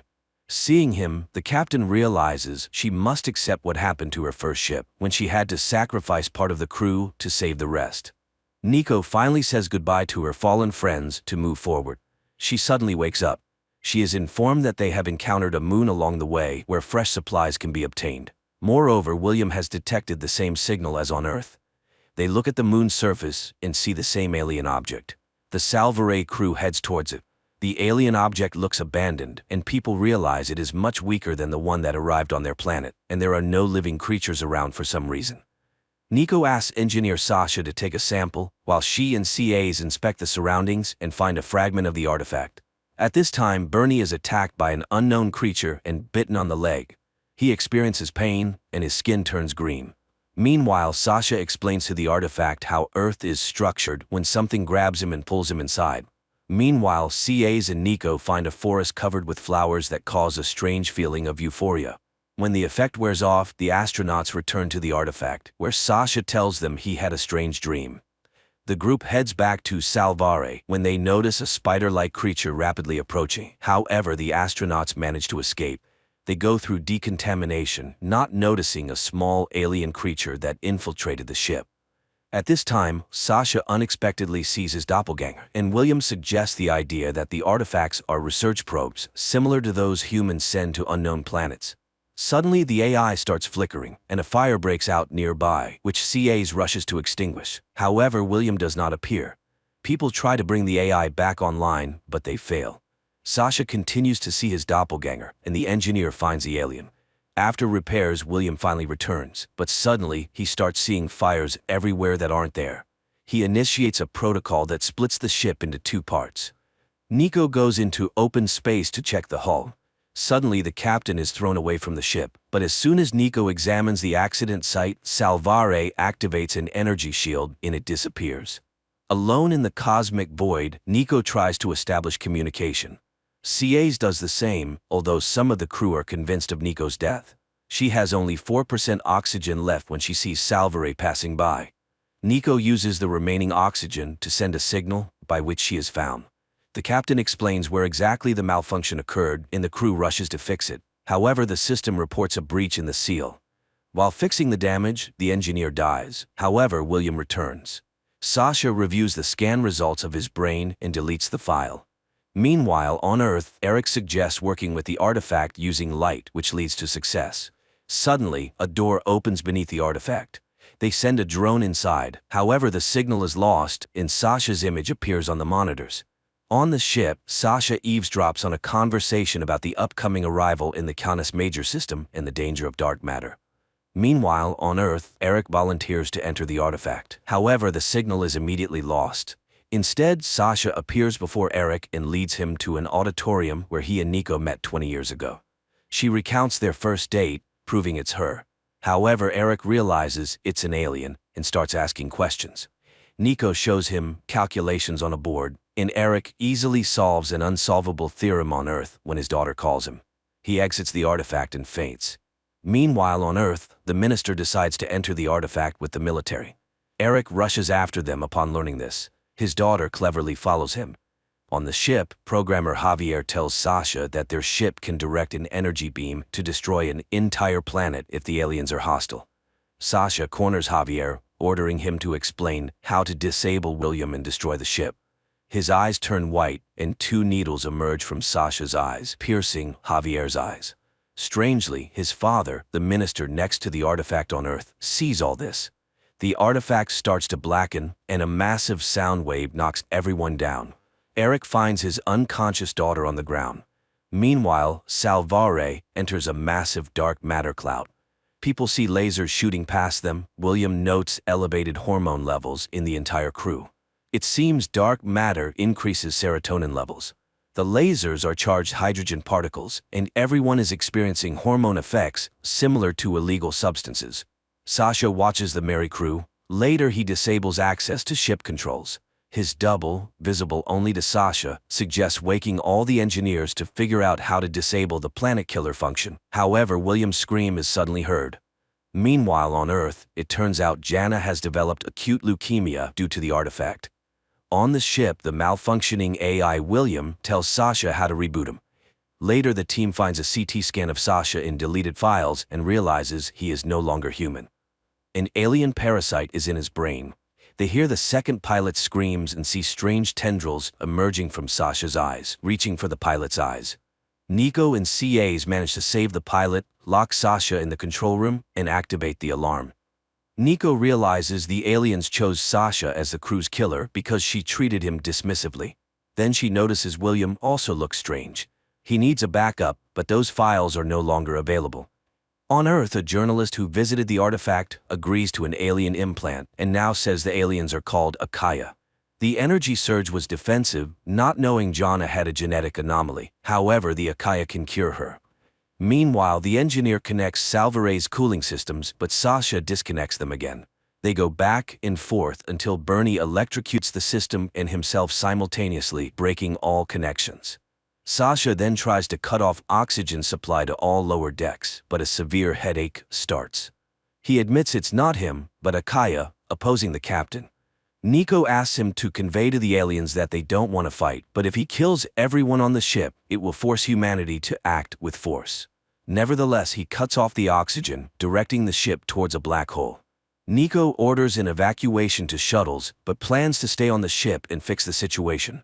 After seeing everyone off, she meets AI William and begs him to return. However, Sasha attacks, grabs, and chokes her. Nico loses consciousness. She wakes up next to William and recognizes that the implant in Sasha's head has a powerful energy source.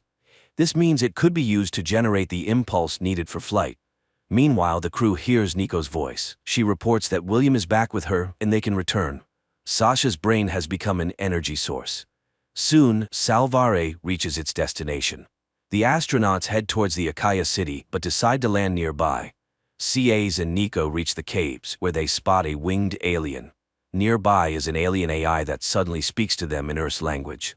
It turns out they've been intercepting all human signals sent into deep space for the past 100 years. The AI explains that Akaya is 427 light-years from this planet, called Zakir. It advises not to seek Akaya but to hide from them, as they only seek destruction. Meanwhile, Sasha's double mocks him, and the real Sasha wants only one thing: death. On Zakir, William contacts the planet's AI and learns there are 336 enslaved star systems in the Akaya kingdom. If Akaya had been to Earth, humanity is doomed. Sasha provokes the doctor, forcing him to destroy him. After dissecting Sasha, scientists study the Akaya implant. Trying to save the dying Javier, they insert the reprogrammed implant into his head. Meanwhile, Nico and CAs find a place littered with bones and discover an Akaya implant inside one of the skulls, similar to the one in Sasha's head. The women realize that war is inevitable and decide to destroy the Akaya probe on Zakir. Nico approaches the Zakirans, who ask for their help. One of the Zakirans, captured by the Akaya, attacks the shuttle but dies in the engine fire. Salvare, on Nico's orders, fires an energy beam at the Zakir artifact, destroying it. Suddenly, William reports the approach of 5 alien objects, identical to the one currently on Earth. In the next moment, Akaya destroys the planet Zakir. On Earth, Eric carries Jana to the artifact, asking the Akaya to save her. The artifact opens its doors. The journalist tells her followers that the Akaya want to be friends with Earth. In space, the crew of the ship is shaken by the destruction of the planet. Moreover, the debris from Zakir hits part of the ship and kills a crew member. Nico orders everyone to head to the cafeteria, and she herself goes there through the air duct. The ship's protective screen may not hold, so they need to get out of the blast wave urgently. Meanwhile, William has to confess that based on Sasha's alien implant, he created another AI, half human and half Akaya. The commander demands to destroy it, but it assures them that it is not dangerous to humans. Nico has to wake up programmer Richard, who suddenly wonders why Nico was given such an incompetent team for such an important mission. He talks to the AI, and it chooses the name Yara and changes its appearance. It knows nothing about the laws of human robotics and has no connection with Akaya, but it was humans who first destroyed the alien Akaya probe without any reason on the planet Zakir, so they will have to at least explain themselves. Meanwhile, on Earth, Eric carries Jana to the Akaya probe, where a hospital bed is immediately provided for the girl. In space, Nico can't believe in Akaya's peaceful intentions and orders the Salvare to leave immediately. However, holes appear in the ship's hull. 2 engineers go into space to repair the ship, but suddenly Akaya ships appear near the Salvare and open fire. The engineers die, and Nico wonders why didn't they finish them off.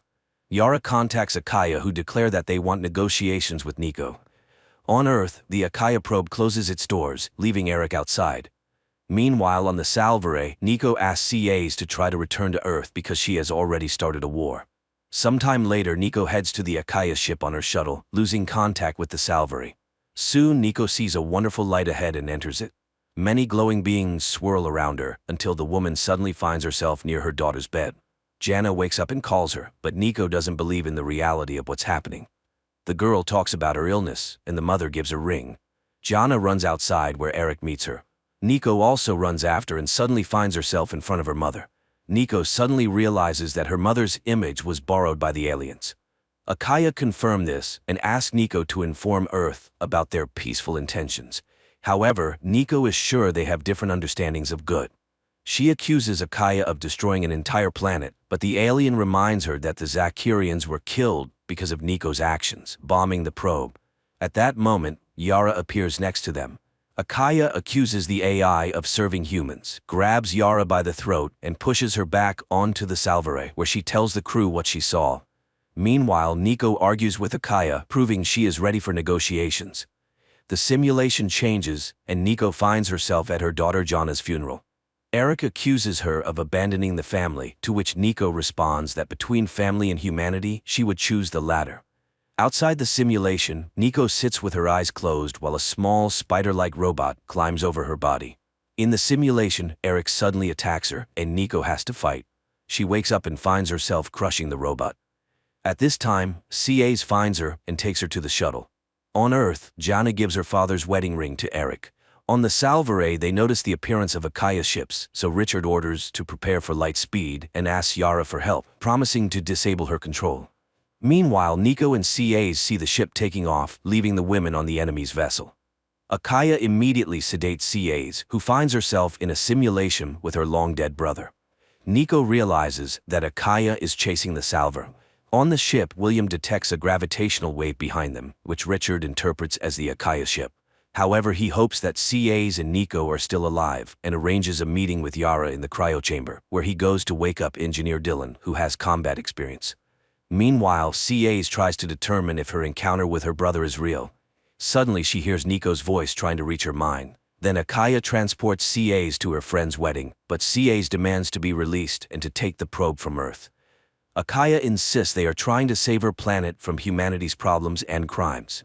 Nico, realizing that all chances for peaceful negotiations are lost, launches the shuttle and initiates its explosion so that the Salvaray can reach Earth.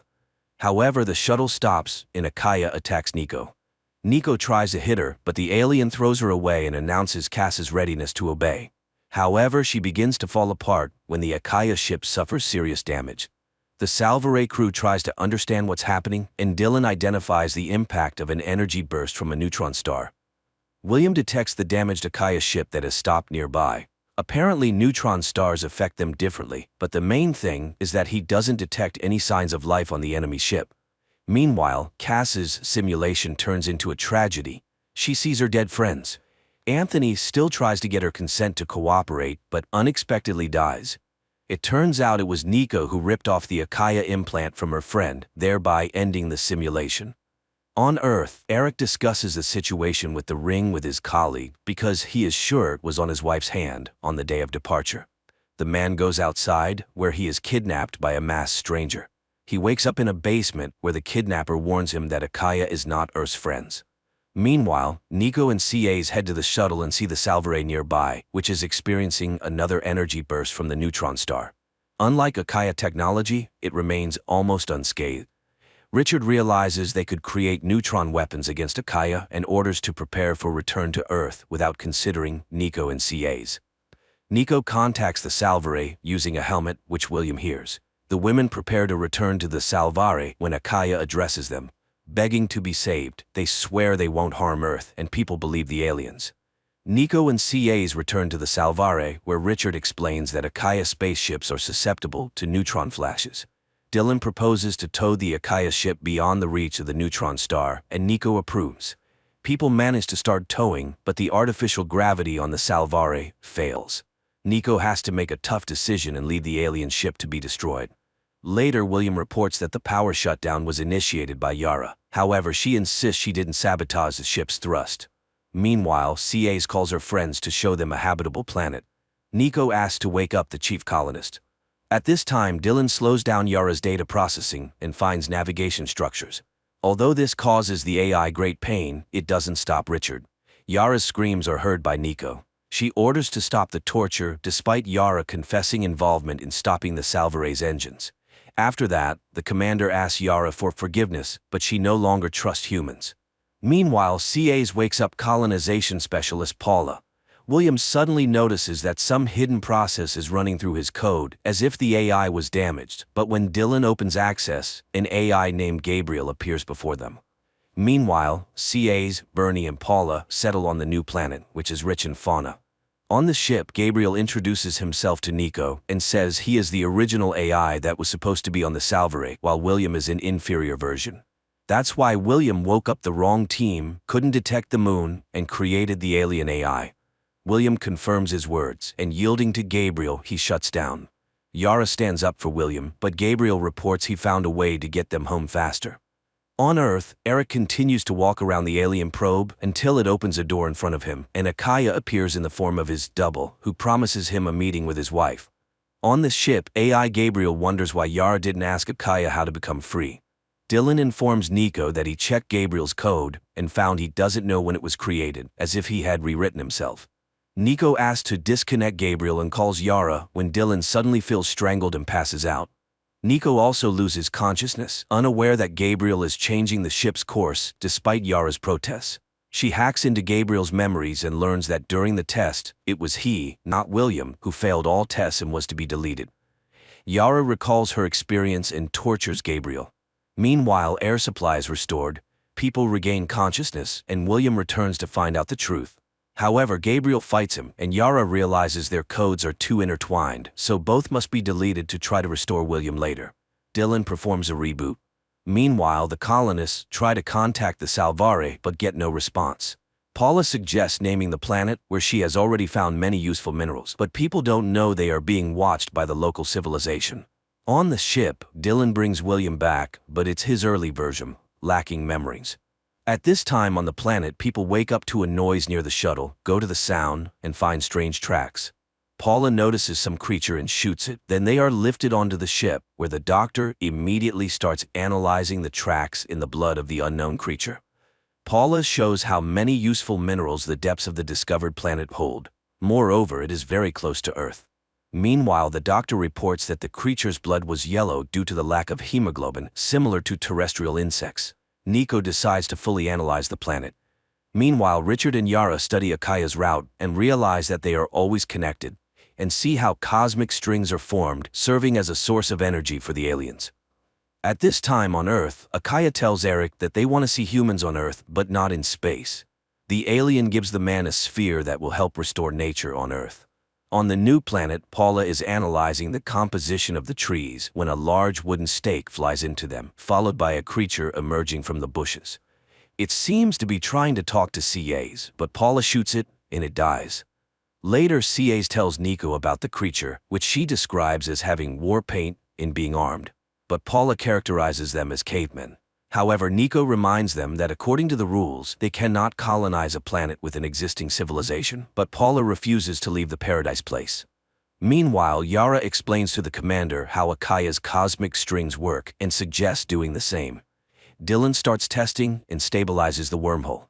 It soon shuts down, but people manage to get data from Earth. On the same day, CAs discovers that Paula launched colonial capsules on the new planet without permission. She points a gun at her. Nico is just watching the messages received from Earth and realizes that her meeting with her daughter was real. Apparently, Akaya can send not only information but also matter through wormholes. At this time, CAs and Paula fight because the colonist doesn't want to return to Earth. Nico releases her team and informs the crew that they are preparing to return home in a new way. The Salvare begins its journey through the wormhole. They can already see Jupiter, but the wormhole dissipates earlier than expected. Nico orders everyone to move to the lower deck and takes manual control, splitting the ship into two parts. At this time, Yara confesses to Richard that she could never forgive him, therefore she blocks his path to Earth. Nico says goodbye to CAs and asks her to tell what they have learned about Akaya and to protect Earth. Then she initiates manual control, which separates the lower part of the ship. She watches as the Salvare goes through the wormhole and smiles, but then Richard approaches her and tells her about Yara's actions. The commander isn't angry because she has a plan. Meanwhile, Eric and his team test the sphere given by Akaya. They lower it into a polluted lake in the middle of a wasteland. There is an explosion, and the desert is covered by an ancient forest, with the soil beneath it pristine. The excitement is interrupted by a report of instability in the Jupiter area. People realize that a wormhole has formed there and something is moving through it. It's the Salvare entering the solar system, but CAs forbids contacting Earth for now, where Eric is just making a report that they witnessed the creation of an entire ecosystem, proving Akaya's good intentions. On the Salvare, they watch the broadcast and develop a plan to hide the data on using neutron radiation as a weapon against Akaya. CAs learns about Yara's actions. The AI behaves strangely, and CAs ask Dylan to heal her because she is the only chance to reopen the wormhole and save Nico and Richard. She then starts a broadcast, introducing herself as the commander of the Salvare and announces that Nico sacrificed herself to save others. Eric calculates that Nico has more than 2 weeks of oxygen left and can still be saved. He and his colleague Seth go to the Akaya probe and ask for help, but it remains silent. Suddenly, a door opens in front of Seth and the man steps inside. Meanwhile, on the ship, they seek a solution to the problem with Yara, as the Akaya code can read the data about the neutron weapon. On Earth, Seth returns from the Akaya probe and reveals that he has accepted an Akaya implant into his brain. Meanwhile, Dylan finishes uploading Yara's matrix to the shuttle's mainframe, announcing that she is ready for departure. She thanks William for her creation and leaves, thinking she is returning to space. CAs warns the crew that they must keep the information about Akaya's vulnerability to themselves until they understand how to use it. On this day, the Salvare returns to Earth. Eric rushes to CAs and asks for help to save his wife, but Yara is gone, and Akaya does not want to help. However, CAs manages to whisper to him about the secret materials. Then the crew is taken to hidden underground rooms where they are held illegally. Seth admits that he installed a bug on Eric and knows about his visit to the resistance group against Akaya. Now his people are killing the resistance fighters. Meanwhile, on the shipwreck, Nico builds a solar sail to travel to the colony planet. They have 10 days left until arrival, so they have enough oxygen. One day they suddenly hear some knocking, but Nico dismisses it as a meteorite. But the next day, Nico sees an increase in estimated time. People throw unnecessary items into space, reducing the arrival time. That day, Richard hears a noise but can't figure out what it is. Later, Nico finds abandoned items, realizes that someone is on the ship and suggests to Richard that they search it. Armed, they check all the corners. In one of the halls, Nico clearly sees Akaya, but it turns out to be just scraps of plastic bags. Then a signal about damage to the outer sail comes through. Nico goes to the airlock, where she suddenly sees glowing Akaya beings. However, Richard tries to convince the captain that she is hallucinating. Meanwhile, on Earth, CAs admits to Eric that she doesn't remember their conversation about hiding the secret. The man suspects that Seth erased the astronaut's memory. Meanwhile, William tries to recall everything his prototype knew. He allows Yara and the hologram of Nico to merge with him into a single whole and remembers everything that happened during the space journey. In space, Richard discovers that the hallucinations were due to too high atmospheric pressure, but now everything is fine. Suddenly an alarm sounds, and they see a ship that does not belong to Akaya. Later, Nico finds herself tied to a table. Richard, and then she, are cut with a laser, causing the woman to lose consciousness. When she wakes up again, she sees some liquid pouring over them. Waking up again, they find that they can move, and there are no scars on their bodies. However, they are clearly being watched. Apparently, the aliens were studying their physiological reactions and would punish them if the pair refused to follow their rules. They go to the open door, but when Nico moves forward, the door closes, separating the pair. Meanwhile, on Earth, Eric helps the Salvare crew remember the information deleted from their brains. And everyone confirms that Akaya promised to do one thing or another in exchange for their loyalty. William tries to contact Eric or CAs, but Seth blocks him. At this time, Nico and Richard walk through the corridors of an unknown alien ship, receiving electric shocks for wrong actions. Suddenly, a door opens in front of Nico. She steps inside, touches an object, and sees a crashed alien ship on an unknown planet. Richard, whose hand is burning with a red bracelet, finds her there. But when they try to leave the room, the doors separate them again. This time, Nico steps outside and sees snow in the same ship from the vision. Nico goes inside, grabs something like a jacket from the dead creature, and finds a weapon. While exploring the ship, Nico sees a wounded Paula, who tells her that they were attacked by aliens called Dakuma, who killed all the colonists. She can't escape because she is already infected and is turning into a Dakuma herself. This is indicated by the red color of the bracelet. The aliens can't live here because of the cold, but they need the crystalline core that Nico was apparently sent for. Paula begs Nico not to let her turn into a Dakuma, and Nico kills her. She continues to move forward and finds the creature's severed arm, which she uses to activate the ship's control.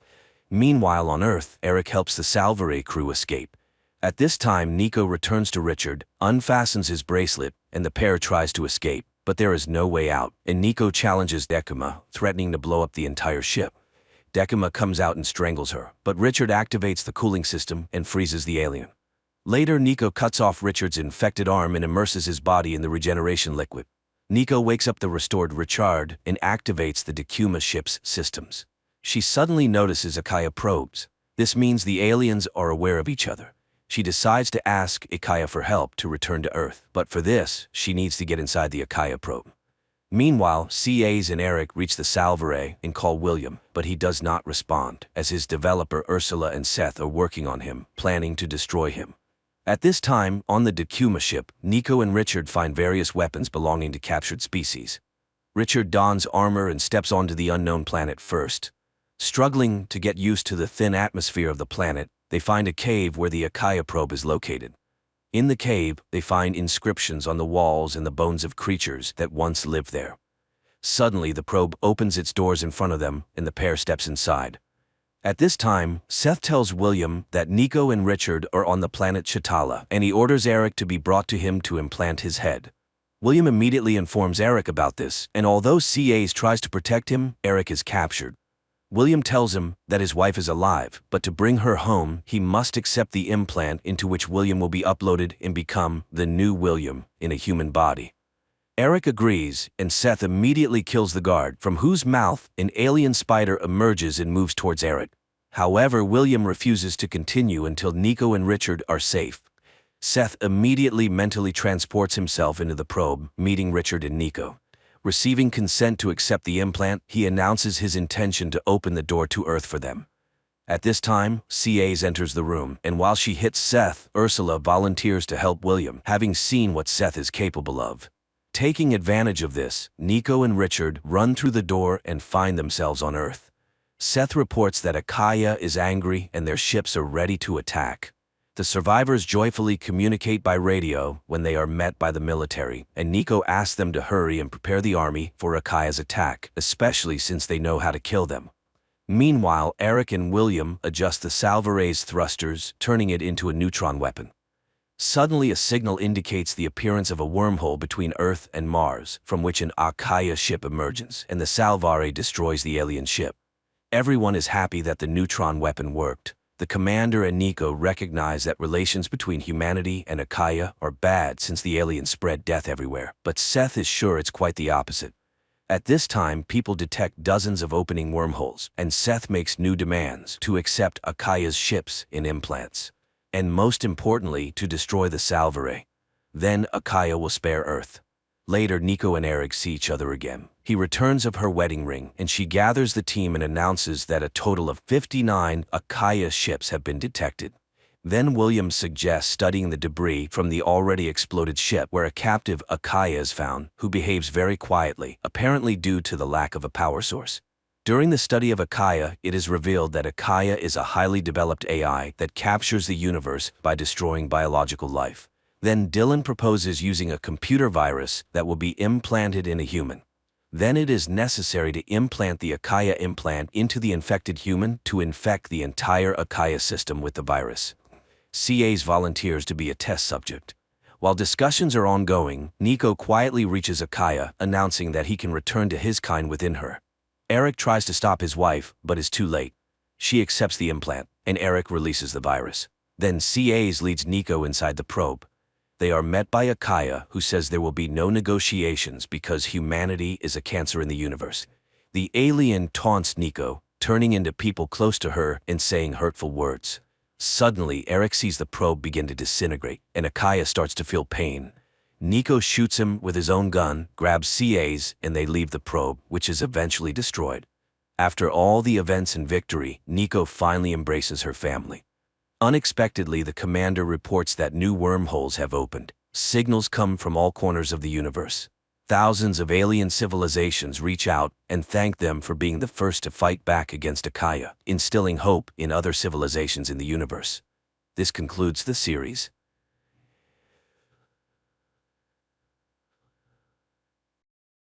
One day, oceanographer Tom's family, his wife Julia and 2 children, Cassie and Ben, set off on a yacht trip in the Caribbean Sea. While Tom and Ben are busy fishing and Cassie is absorbed in her gadget, Julia goes for a swim. Suddenly, something unsettles her. Julia looks around, but the sea remains as calm as ever. However, she feels a distinct sense of dread, as though something large and dangerous is circling around. At the same time, the instruments on the yacht start acting strangely, but Tom, preoccupied with fishing, pays no attention to them. Meanwhile, Julia feels worse and eventually begins to drown. She screams, but the family doesn't hear her. The water seems to shift and pull her farther from the yacht. As the situation becomes critical, Tom finally hears her voice. He rushes to the helm, and the yacht moves toward the distant Julia. Tom dives into the water. With the children's help, they pull her aboard and revive her. Tom is angry, as he always asks that swimmers notify the others when going into the water. Julia apologizes and the incident is soon forgotten. Besides, the family has a reason to celebrate. Today is their son Ben's 13th birthday. Tom lights the candles on the cake and everyone congratulates Ben, who receives gifts, while Cassie takes a group photo of the happy family. At that moment, Cassie's boyfriend calls her. He asks her about the swim, but suddenly a sudden and intense storm begins in the background. Cassie is worried, but her boyfriend reassures her that he's safe. The connection cuts off. Cassie tells her parents about the storm on land, but then everyone feels some jolts, rushes to the deck, and sees massive whale carcasses surfacing around the yacht. Tom explains that sometimes whales get disoriented during storms, but these animals are pushing the yacht, threatening their safety. Tom dives into the water and soon returns aboard, injured. While trying to figure out what's going on, he cut himself on the propeller. Julia stitches up the cut on her husband's shoulder, and he explains that the yacht's shafts seem bent, likely from a tail strike. Now they're unlikely to be able to sail away. Later, Cassie tries to re-establish communication, but there's no signal. The radio isn't picking up any signals either. Tom begins calculating their supplies. There's enough water for about 4 days, no more, but they're on a shipping route, so someone is bound to find them. However, ominous sounds come from outside, and when the family steps out onto the deck, they see glowing objects falling from the sky. They fall closer and closer, and Tom, taking a risk, starts the engine. He manages to steer the yacht away from the next meteorite, but the engine is finally damaged. The next object falls so close that the family can see they are artificial satellites of Earth. A strong wind starts blowing, and the instruments go haywire. The terrified family hides inside the yacht, which is being tossed by the waves. They put on life jackets and prepare for the worst when a strange, ringing sound is heard, causing nosebleeds and nausea. Tom tries to signal for help with a flare gun, but it's all in vain. The family barely survives the night. In the morning, they were relieved to find themselves alive, but there's a gaping hole in the side of the yacht, and it's unclear why they're still afloat. The family goes outside and freezes in amazement. The water is gone, and their boat is standing on a rocky outcrop in the middle of a stony desert where the ocean once was. Sometime later, Tom tries to reassure his family, saying that not everyone could have perished. He takes measurements and realizes that the compass is lying. North isn't where it's supposed to be. This means the Earth's poles have shifted. Such a thing has happened on Earth before, but a long time ago. It turns out that the sea has retreated to where the land used to be, and most likely, humanity has perished. Cassie can't bear this revelation and runs to the cabin, asking to be left alone. Julia goes to inventory the remaining supplies, while Ben releases a bunch of colorful balloons into the sky, hoping survivors will come to their aid. Meanwhile, Tom turns on the radio, sending out distress signals. Unexpectedly, he hears a response. It's from Naoto, the captain of a small submersible. They were deep underwater when the catastrophe happened, and that's why they survived. However, all communication systems have failed, and expecting help is futile.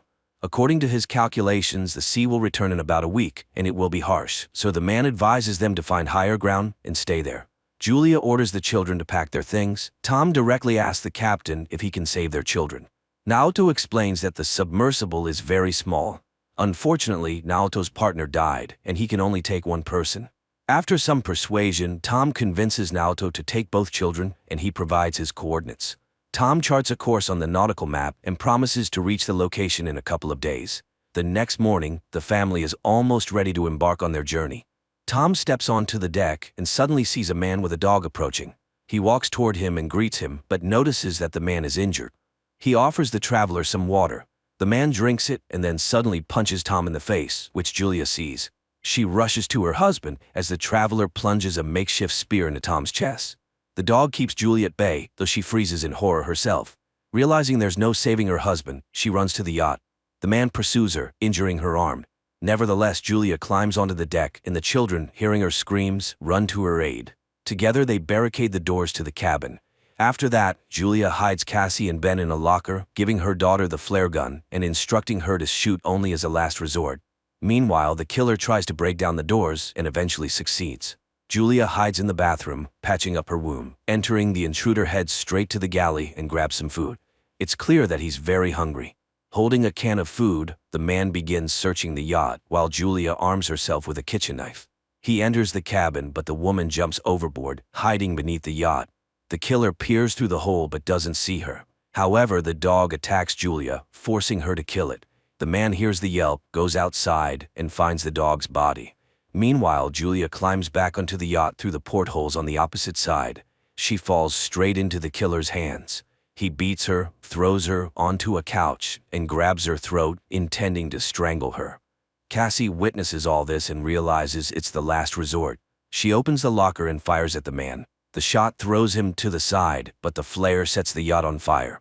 Julia orders the children to flee while she sneaks into the galley.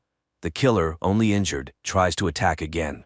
Julia kicks him away, grabs the packed bags, and jumps overboard, where Ben finds his father's body. Cassie runs to the corpse and sobs over it. Julia kisses her deceased husband, but seeing the killer leap from the burning yacht, she takes the children and leaves. The boat explodes behind them. The family runs across the stony desert and soon takes shelter in a rocky canyon, where a stream flows. However, the water is salty and undrinkable. Cassie shares a small amount of water with her brother, but he refuses to drink. The boy feels guilty, believing the killer came because he saw the balloons. Cassie also voices this thought, but Julia orders her to stop and defends her son, explaining that he didn't mean any harm. She tells the children to gather themselves, as a long journey awaits. And then she spots the killer again, still relentlessly following their trail. The family hurries onward. That evening, Ben finds the carcass of a hammerhead shark and tries to butcher it. But Julia sees the pursuer and orders the children to run. They soon come across a field of once flooded toxic waste barrels, but Julia urges the children forward despite the threat of contamination, knowing the killer is still on their heels. The family walks along the former ocean floor, weaving through piles of plastic and other trash dumped by humans. Soon, Julia notices that Ben is severely dehydrated and gives him the last drops of water. Cassie has a breakdown, convinced that they have no chance of survival, but Julia commands them to keep moving. Eventually, they find the fuselage of a plane that crashed into the sea long ago and crawl inside to rest. Julia examines the last photo of their family and recounts the story of her first meeting with Tom, which happened at her hospital, where Tom was brought with decompression sickness after a failed dive. The children weep, remembering their father and saying their final goodbyes to him.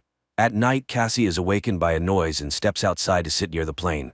Out of the darkness, the killer approaches her, unaware that the girl is acting as bait. As he prepares to grab her, Julia ambushes him, stabbing the man with a knife. At dawn, the family prepares to continue their journey, only to discover the killer's body has been scavenged. A sign that something even more dangerous than humans lurks in the desert. They move on. Julia consults the map when Ben suddenly rushes ahead. His mother yells for him to stop, but the boy sprints toward a salty puddle and manages to drink a few gulps. Julia drags him away, but the boy becomes sick. Soon they come across some plastic chairs and build a makeshift shelter from the sun, resting inside it. Suddenly, Julia hears strange sounds. She steps outside and sees something that forces her to wake the children. Realizing the new danger, they begin running. Soon they spot a large ship in the distance, surrounded by crashed containers and a few wandering people. Julia calls out to them, but they, seeing thousands of giant crabs, dash into a container and lock the doors, ignoring her pleas for help. The three climb onto a container, though the crabs manage to wound Julia in the leg. Nevertheless, Julia, Cassie, and Ben sit on top, watching the crabs penetrate through a crack in the doors, killing everyone inside despite the people's attempts to fend them off. Julia ties a scarf around her leg and passes out. The next morning, she wakes up alone, terrified, and calls for the children. But it turns out the crabs have moved on, and the children had gone down to search for food and weapons. Julia cauterizes her wound while Ben examines the found weapons. Searching through the containers, they find a small amount of food and water. In the pocket of one of the deceased, Julia finds a radio and contacts Nato. He responds, explaining that he was also attacked by deep-sea arthropods. Based on his observations, the sea will return soon, which is why the creatures have emerged. Julia begs him to save her children, but she's unsure where to go because she's lost the map. Nato fires a flare. Ben sees the direction, and the family rushes toward it. Soon they see a yellow submarine in the distance, but reaching it is difficult due to the terrain of the former seabed. Cassie dislikes her mother's talk about saving the children, but Julia refuses to answer and pushes the family onward. They are forced to pass through a canyon contaminated with toxic waste. At one point they are caught in a rock slide, and Julia becomes separated from the children. She orders them to continue, and when Cassie refuses, Julia pleads with her to save her brother. Cassie and Ben make it out of the canyon and reach the submarine, but inside, there's no one. Suddenly, Naoto, badly wounded, emerges from behind the boat. He admits that he has no chance of surviving and orders them to climb aboard, but Cassie goes back for her mother, who is fending off the emerging crabs. Her bullets nearly depleted, Cassie climbs the rock barrier and extends her hand to her mother. They manage to reach the submarine just as the crabs overrun Naoto, who dies in their claws. The family climbs aboard, and just then an ocean wave crests over the horizon. The water lifts the submarine and drags it across the rocks, and as Julia watches everything that happened over the past few days flash before her eyes, she passes out. When she awakens, she finds the vessel at a standstill. Julia opens the hatch, and the family emerges to find themselves in a ruined city, carried there by the wave. Despite a great concept, the film failed to make an impact, largely due to the many mistakes made by its creators.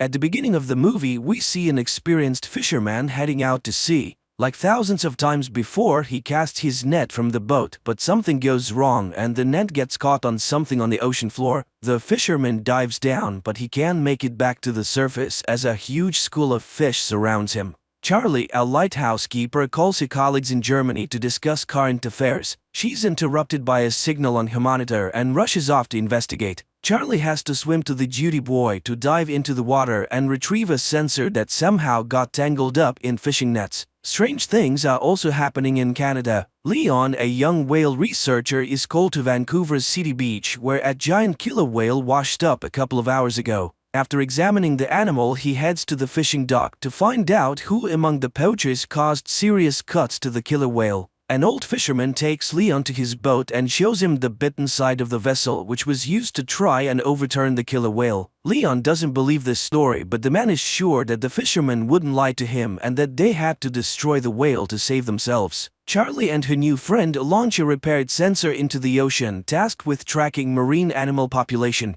They notice methane ice fragments around the boat, which often rise to the surface, but today there are too many of them. Leon finally hears the whales and learns that they have been seen in various locations along the coast. Before heading out to sea, he calls his girlfriend Lizzie, who has already taken tourists on her boat to see killer whales in the wild. A giant whale appears next to Leon's boat. After freezing for a couple of minutes, the giant disappears underwater, but a whole pod of orcas takes its place. Lizzie takes the tourists onto the deck, and everyone watches in awe as the whales appear. The humpback giant also appears next to the ship, and the tourists are able to see it up close. The strange behavior of the whale pleases everyone except Leon, who tries to warn his friend but is too late. The next trick of the whale hits the metal of the boat. Leon arrives at the scene of the accident and tries to save those who survived the hit, but now a pod of orcas is hunting for the tourists. Leon is unable to save Lizzie. The action shifts to a French restaurant. After gathering fresh seafood at the market, the chef plans to prepare lobsters, but one of them shoots an unknown liquid into the man's face. After wiping his face, the chef continues working, but by evening he and two other cooks begin to feel ill.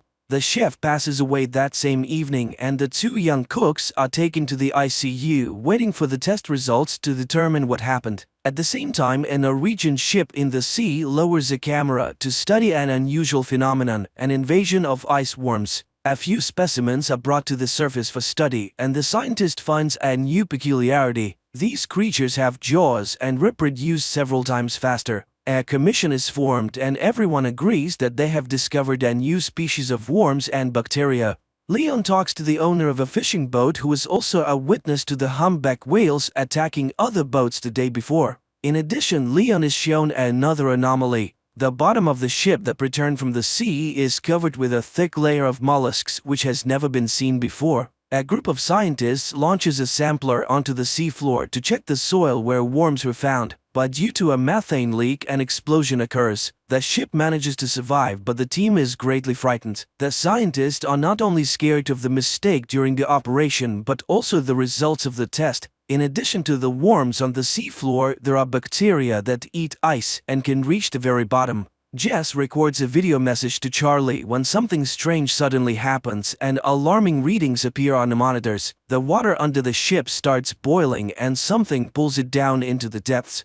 The action shifts to Venice. A young man in love reads poetry on a bridge when suddenly the book falls from his hands and ends up in the canal. The couple immediately forgets about the poetry book because before their eyes is an even stranger sight. Thousands of giant jellyfish rise to the surface. Analysis of the bacteria from the infected chef reveals a new strain that feeds on blood cells. It turns out that several more people have died after visiting the restaurant on the coast. Leon requests permission to perform an autopsy on the killer whale to find out how pollution affects whales and whether this could be related to changes in the behavior of these giants. There is nothing inside the whale that could scare the experts, but Leon finds an unknown substance in its brain, which is sent for analysis. Another victim of infection appears, a young man from a car wash. By putting together all the events, the scientists understand that the bacteria spread from the restaurant through the water supply system. Leon is informed of new cases of whale attacks. Looking at the map, the guy finds a pattern. All the changes occur with the whales during migration. To verify his suspicions, the guy sails to the place where the whales are resting during their sleep.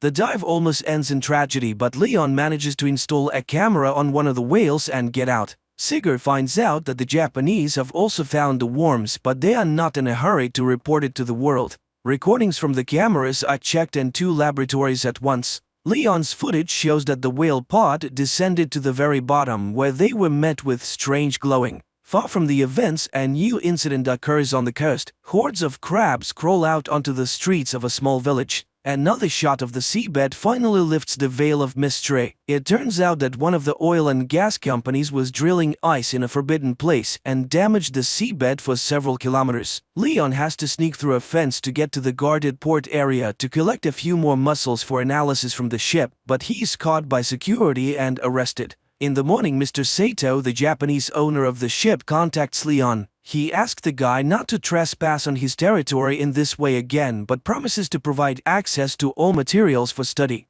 Charlie only now receives the message recorded by Jess a few minutes before the tragedy. When the emotions subside, the girl manages to notice some peculiarities on the recording. For example, a glow behind a porthole. Crabs are being delivered to the laboratory, which have started to emerge on the surface in different parts of the world. As expected, they too are filled with a strange substance that absorbs blood cells at an incredible speed. Charlie is reviewing the video repeatedly, not understanding what else is wrong with it. Finally, the girl's hearing catches a sound that is very similar to the sound from the deep sea recording. The girl contacts the laboratory and shows them a part of the recording that caught her attention. But her stern boss, Katerina, rejects all the scientists' ideas, considering the sound on different recordings to be just random noise. She orders Charlie to finish up the work and shut down the station for the winter without coming up with incredible theories. But after cooling down and carefully considering Charlie's words, Katerina still decides to test this hypothesis, and a helicopter with a group of scientists and a deep water device arrives on the island. The device is delivered to the island by Sigurd, and after handing it over to Charlie, he's about to leave. But at the same time, emergency messages come to the scientists on the mainland. They are only able to reach Sigurd and inform him that a terrifying tsunami is approaching the coast. Those who see it with their own eyes realize that there is no chance of survival. Sigurd manages to warn Charlie and they leave. At the conference, scientists give a report that the discovered bacteria intentionally infect humans, and soon everyone will have to flee far away from water sources. Leon tries to warn his fishermen friends about this, but none of them are ready to live on land, choosing to die in their familiar environment. Rahim meets Leon at the Institute to participate in a scientific conference. The best minds gather to discuss what is happening, and most agree that there is some force at work that wants to drive people out of the ocean. Only Katerina is against everyone else. She refuses to abandon the knowledge and convictions gained through years of experience, so she orders the group to seek a logical explanation based on science. Despite objections from their mentor, the group of scientists presents their theory to the public, convincing the government that marine inhabitants infected with bacteria are intentionally attacking humans. They even give the new intelligence a name, the However, such a version only elicits irony from top officials, who also suggest finding more scientific solutions to a problem than negotiating with an unknown intelligence. Astrophysicist Samantha Grove comes to the scientists' aid. Unlike politicians, she carefully studied the report and agrees that the strange sound on different recordings has all the characteristics of an unfamiliar world language. In addition, her team managed to capture the exact same signal from Antarctica. Another influential person, Japanese Mifuno, also believes in Sigur's theory and agrees to finance his venture, hoping it will help to save the world. Sigur assembles the team and informs them of the start of the mission. He suggests everyone think carefully and assess the risks, and those willing to go all the way will be waiting for an expedition to the Arctic in 48 hours. The scientists go home to say goodbye to their loved ones and warn them of their departure. The relatives of many try to persuade them to stay, but everyone understands that this is their last chance to fix something. According to scientists' calculations, the largest accumulation of intelligent bacteria is located in one of the valleys in Antarctica, where they could have lived for millions of years prior. The company is preparing to establish contact, and everyone is playing their role while giving interviews to a young journalist.